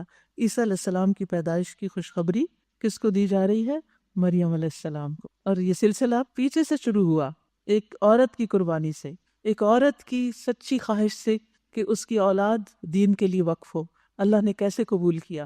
یہ سن کر مریم بولی اے اللہ، اے میرے رب، میرے ہاں بچہ کہاں سے ہوگا؟ مجھے تو کسی شخص نے ہاتھ تک نہیں لگایا۔ جواب ملا ایسا ہی ہوگا، اللہ جو چاہتا ہے کرتا ہے۔ جب وہ کسی کام کے کرنے کا فیصلہ فرماتا ہے تو بس کہتا ہے کہ ہو جا، اور وہ ہو جاتا ہے، کن فیکون، اور بس یہ ہے اللہ کا اختیار بے مثال۔ اور اللہ اسے کتاب اور حکمت کی تعلیم دے گا، تورات اور انجیل کا علم سکھائے گا، اور بنی اسرائیل کی طرف اپنا رسول مقرر کرے گا۔ یاد رکھیے عیسیٰ علیہ السلام بنی اسرائیل کی طرف بھیجے گئے تھے۔ کچھ لوگ کہتے ہیں نا کہ وہ دوبارہ دنیا میں آئیں گے تو پھر کیا وہ رسول اللہ صلی اللہ علیہ وسلم خاتم النبیین ہے؟ جی بالکل، اس لیے کہ عیسیٰ علیہ السلام کی بعثت پہلے ہوئی اور بنی اسرائیل کی طرف ہوئی، اس سے آپ کے ختم نبوت پر کوئی اثر نہیں پڑتا۔ اور جب وہ بحیثیت رسول بنی اسرائیل کے پاس آئے تو انہوں نے کہا میں تمہارے رب کی طرف سے تمہارے پاس نشانی لے کر آیا ہوں، میں تمہارے سامنے مٹی سے پرندے کی صورت کا ایک مجسمہ بناتا ہوں اور اس میں پھونک مارتا ہوں، وہ اللہ کے حکم سے پرندہ بن جاتا ہے، میں اللہ کے حکم سے مادرزاد اندھے اور کوڑھی کو اچھا کرتا ہوں اور مردے کو زندہ کرتا ہوں، میں تمہیں بتاتا ہوں تم کیا کھاتے ہو اور کیا اپنے گھروں میں ذخیرہ کر کے رکھتے ہو، اس میں تمہارے لیے کافی نشانی ہے اگر تم ایمان لانے والے ہو، اور میں اس تعلیم اور ہدایت کی تصدیق کرنے والا بن کر آیا ہوں جو تورات میں سے اس وقت میرے زمانے میں موجود ہے، اور اس لیے آیا ہوں کہ تمہارے لیے بعض ان چیزوں کو حلال کر دوں جو تم پر حرام کر دی گئی۔ دیکھو میں تمہارے رب کی طرف سے تمہارے پاس نشانی لے کر آیا ہوں، لہٰذا اللہ سے ڈرو اور میری اطاعت کرو۔ اب آپ دیکھیے بنی اسرائیل تو خود کیا تھے؟ ایک مسلمان قوم تھے اپنے وقت کی، لیکن ان کا دین، ایمان، ان کے عقائد، ان کی اطاعت اور عمل، وہ سب کا سب بگاڑ کا شکار ہو گیا تھا۔ تو عیسیٰ علیہ السلام نشانیاں لے کر ان کے پاس آئے اور انہیں ہر طرح سے سمجھا رہے ہیں کہ تم اللہ کا تقوی اختیار کرو اور میری بات مانو۔ ان اللہ ربی و ربکم، بے شک اللہ ہی میرا رب اور تمہارا رب ہے، یعنی میں رب نہیں، میں الہ نہیں، میرا رب تو اللہ ہے، فاعبدوہ، تم سب اسی کی عبادت کرو، ھذا صراط مستقیم، یہ سیدھا راستہ ہے۔ آپ دیکھیے کہ ہر پیغمبر نے لوگوں کو اللہ کے اسی سیدھے رستے کی طرف بلایا اور ان کو اللہ کی عبادت ہی کا حکم دیا، اپنے آپ کو کبھی بھی الہ بنا کر پیش نہیں کیا۔ جب عیسیٰ علیہ السلام نے محسوس کیا کہ بنی اسرائیل کفر اور انکار پر آمادہ ہیں تو اس نے کہا، کون اللہ کی راہ میں میرا مددگار ہوتا ہے؟ قال من انصاری الی اللہ قال الحواریون نحن انصار اللہ۔ حواریوں نے جواب دیا، ہم اللہ کے مددگار ہیں۔ اللہ کو مدد چاہیے؟ نہیں، اللہ کے دین کے کام میں مددگار، اللہ کے دین کو پھیلانے کے لیے، آگے بڑھانے کے لیے ہم اللہ پر ایمان لائے۔ تو داعی کی پہلی صفت کیا ہوتی ہے؟ انصار اللہ کی پہلی صفت کیا ہے؟ آمنا باللہ، اللہ پر ایمان اور یقین، واشہد بأننا مسلمون، اور آپ گواہ رہیے کہ ہم مسلمان ہیں، اللہ کے فرما بردار ہیں۔ یعنی جو لوگوں کو دین کی طرف بلائے اسے خود بھی اس پر عمل کرنا چاہیے۔ اے ہمارے رب، ہم ایمان لائے اس چیز پر جو آپ نے اتاری اور ہم نے پیروی کی رسول کی، آپ ہمارا نام گواہی دینے والوں میں لکھ لیجئے۔ پھر بنی اسرائیل خفیہ تدبیریں کرنے لگے عیسیٰ علیہ السلام کے خلاف، کیونکہ وہ ان کو حق کی طرف بلاتے تھے، دین کی طرف بلاتے تھے، اور بنی اسرائیل نے پیچھے جیسے گزرا آپ نے پڑھا کہ انہوں نے پیغمبروں کو قتل کر دیا، وہ ان کے قتل کے درپے ہو گئے اور اس کے لیے چالیں چلنے لگے، تو وہ خفیہ تدبیریں کرنے لگے۔ جواب میں اللہ نے بھی اپنی خفیہ تدبیر کی، اور ایسی تدبیروں میں اللہ سب سے بڑھ کر ہے۔ اللہ کی خفیہ تدبیر کیا تھی؟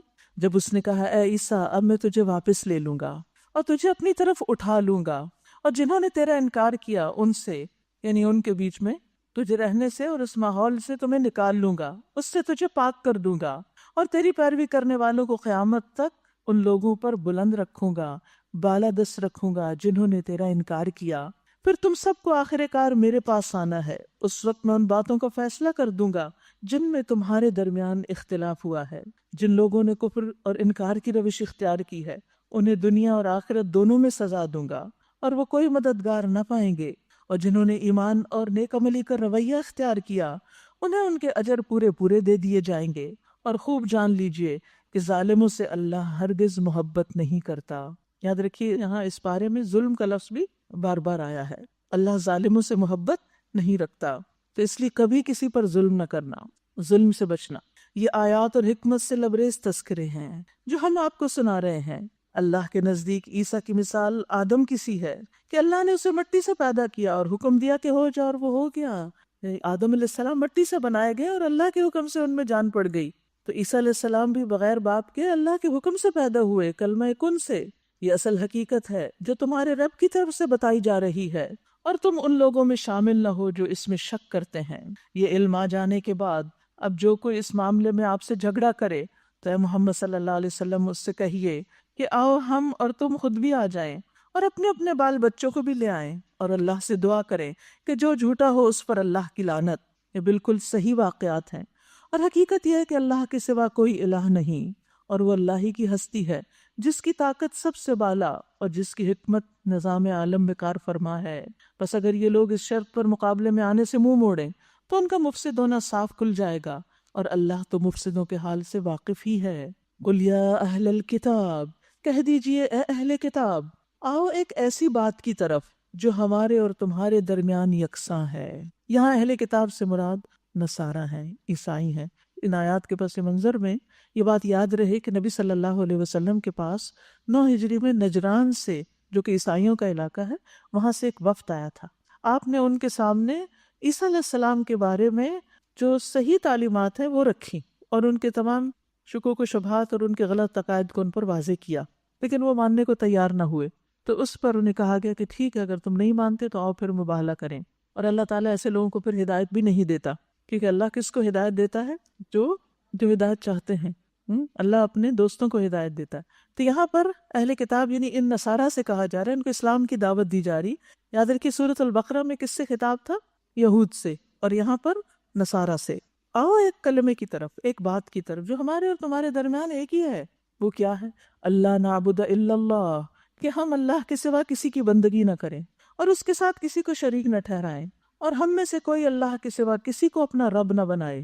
اس دعوت کو قبول کرنے سے اگر وہ منہ موڑیں تو صاف کہہ دو کہ گواہ رہو ہم تو مسلم ہیں، بِأَنَّا مُسْلِمُونَ۔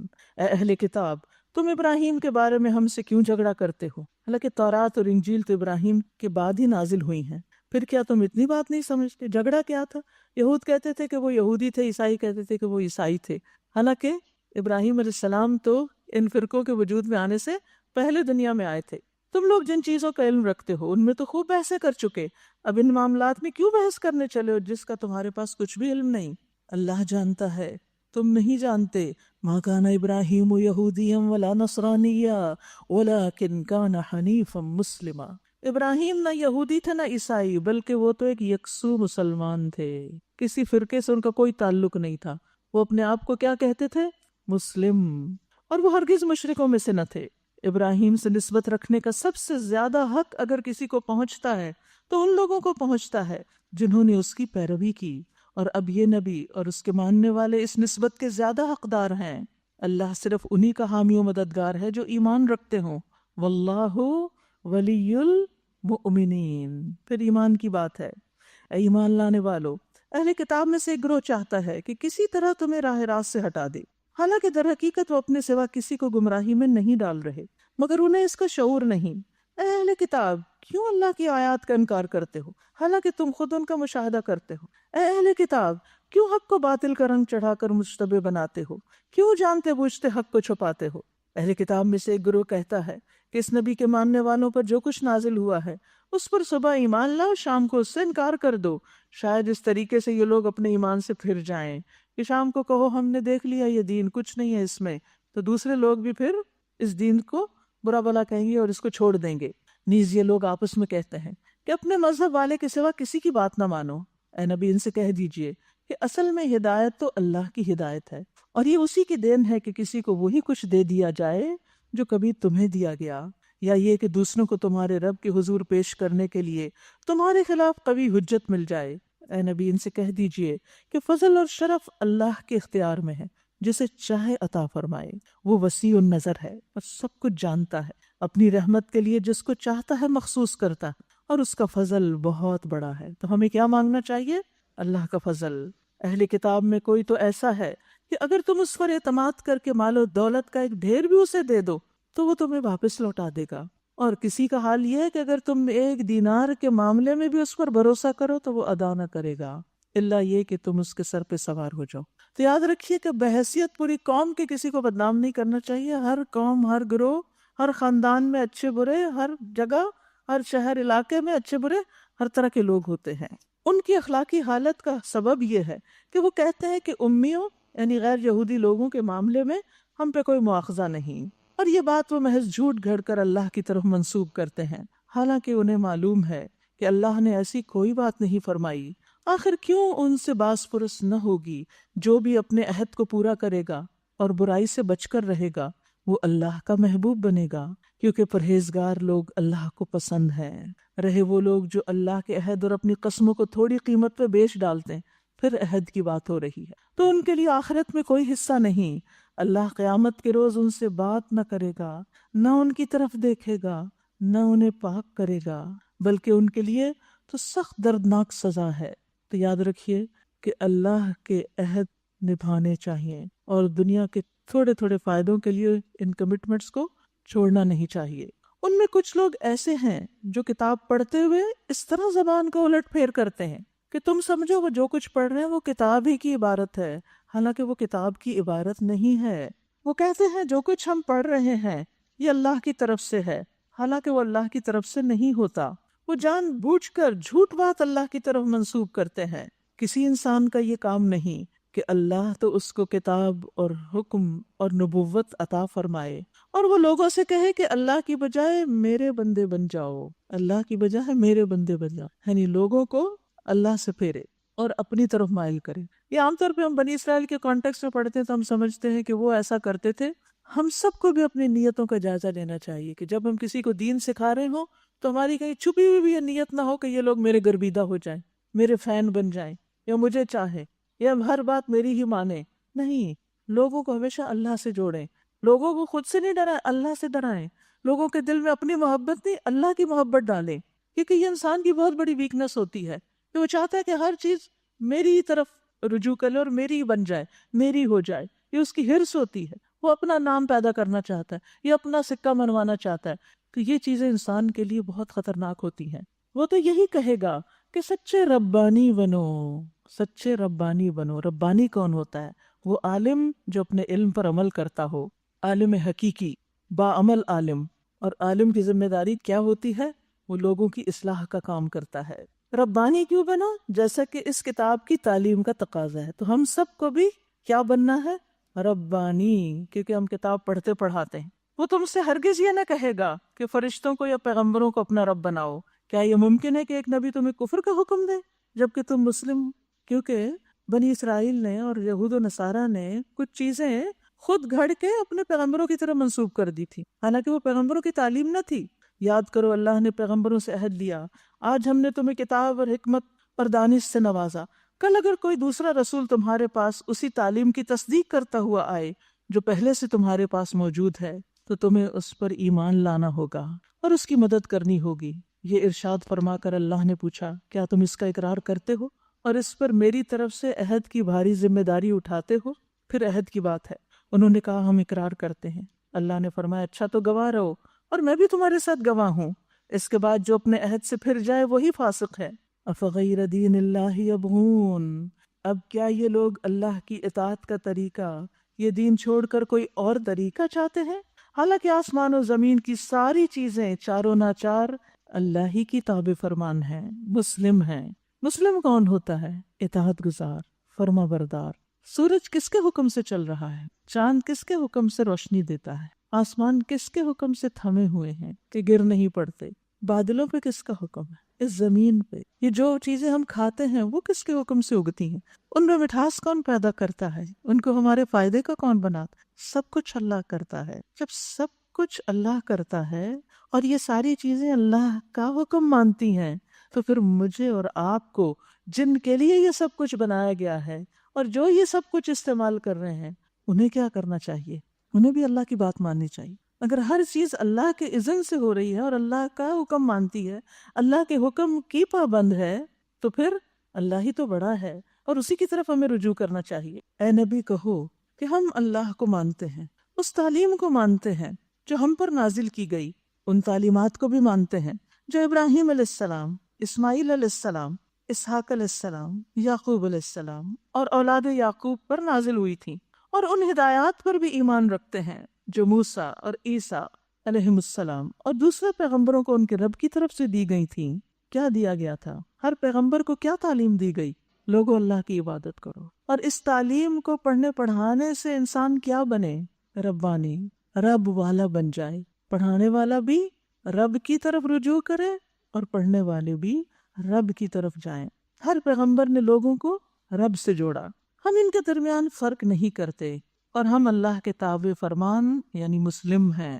اس فرما برداری یعنی اسلام کے سوا جو شخص کوئی اور طریقہ اختیار کرنا چاہے گا اس کا وہ طریقہ ہرگز قبول نہ کیا جائے گا اور آخرت میں وہ ناکام و نامراد ہو. وَمَن يَبْتَغِ غَيْرَ الْإِسْلَامِ دِينًا فَلَن يُقْبَلَ مِنْهُ وَهُوَ فِي الْآخِرَةِ مِنَ الْخَاسِرِينَ. ایک دوسری جگہ پر آتا ہے إِنَّ الدِّينَ عِندَ اللَّهِ الْإِسْلَامِ، دین اللہ کے نزدیک اسلام ہی ہے، وہی قبول ہوگا. لہٰذا نبی صلی اللہ علیہ وسلم کے آنے کے بعد دنیا میں جتنے بھی لوگ ہیں ان سب کے لیے یہی تعلیم ہے. یعنی آپ صلی اللہ علیہ وسلم کی جو رسالت ہے وہ رہتی دنیا تک کے لیے ہے. باقی پیغمبر اپنی اپنی قوم کے لیے آئے تھے. آپ کی تعلیم صرف اس دور کے لیے نہیں تھی، آپ کی رسالت صرف اس دور کے لیے نہیں، آپ کی رسالت آج کے لیے بھی ہے اور وہ کل کے لیے بھی ہے. قیامت تک کے لیے آپ سب کے لیے آخری رسول ہیں.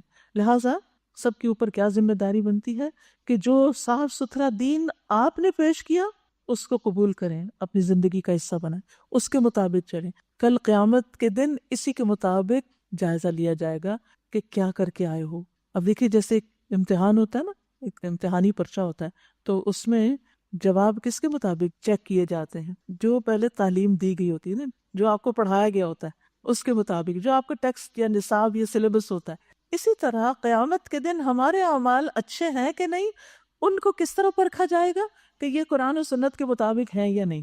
ایک شخص بڑے سے بڑا کارنامہ کر لے لیکن وہ اس تعلیم کے خلاف جا رہا ہو تو اس کا کچھ اجر اس کو نہیں ملے گا اس کی محنت کا. لہٰذا کسی بھی کام کے کرتے ہوئے ہمارا طریقہ درست ہونا چاہیے. وہی دین ہے دراصل. کیسے ہو سکتا ہے اللہ ان لوگوں کو ہدایت بخشے جنہوں نے نعمت ایمان پا لینے کے بعد پھر کفر اختیار کیا، حالانکہ وہ خود اس بات پر گواہی دے چکے ہیں کہ یہ رسول حق پر ہے اور ان کے پاس روشن نشانیاں بھی آ چکی۔ اللہ ظالموں کو ہدایت نہیں دیا کرتا۔ ان کے ظلم کا صحیح بدلہ یہی ہے کہ ان پر اللہ اور فرشتوں اور تمام انسانوں کی لعنت، اسی حالت میں وہ ہمیشہ رہیں گے، نہ ان کی سزا میں تخفیف ہوگی نہ انہیں مہلت دی جائے گی۔ البتہ وہ لوگ بچ جائیں گے جو اس کے بعد توبہ کر کے اپنے طرز عمل کی اصلاح کر لیں۔ اللہ بخشنے والا مہربان ہے، رحیم ہے۔ مگر جن لوگوں نے ایمان لانے کے بعد کفر اختیار کیا پھر اپنے کفر میں بڑھتے چلے گئے، ان کی تو توبہ بھی قبول نہ ہوگی۔ ایسے لوگ تو پکے گمراہ ہیں۔ یقین رکھو جنہوں نے کفر اختیار کیا اور کفر ہی کی حالت میں جان دی، ان میں سے کوئی اگر اپنے آپ کو سزا سے بچانے کے لیے ساری زمین بھر کر بھی سونا فدیے میں دے تو اسے قبول نہ کیا جائے گا۔ ایسے لوگوں کے لیے دردناک سزا تیار ہے۔ اولئک لہم عذاب علیم وما لہم من ناصرین، اور وہ اپنا کوئی مددگار نہ پائیں گے۔ حضرت انس کہتے ہیں نبی صلی اللہ علیہ وسلم سے روایت کرتے ہوئے کہ آپ نے فرمایا اللہ تعالیٰ قیامت کے دن دوزخ کا سب سے ہلکا عذاب پانے والے سے پوچھے گا، اگر تجھے روئے زمین کی ساری چیزیں مل جائیں، یعنی اس زمین پہ جو کچھ ہے ساری دولت تجھے مل جائے تو کیا تم فدیے میں دو گے؟ وہ کہے گا ہاں بالکل دوں گا۔ اللہ تعالیٰ فرمائے گا میں نے تجھ سے اس سے زیادہ آسان چیز کا مطالبہ کیا تھا جب تو آدم کی پیٹھ میں تھا، یعنی تو ابھی پیدا نہیں ہوا تھا، کہ میرے ساتھ کسی کو شریک نہ کرنا، لیکن تو میرے شرک پر مصر رہا، دنیا میں تو نے اللہ کی نافرمانی کی۔ اللہ تعالیٰ ہم سب کو اس سے محفوظ رکھے اور دنیا میں ہی ہم توبہ کر کے اللہ کے حضور واپس جائیں۔ وآخر دعوانا ان الحمد للہ رب العالمین۔ سبحانک اللہم و بحمدک اشہد ان لا الہ الا انت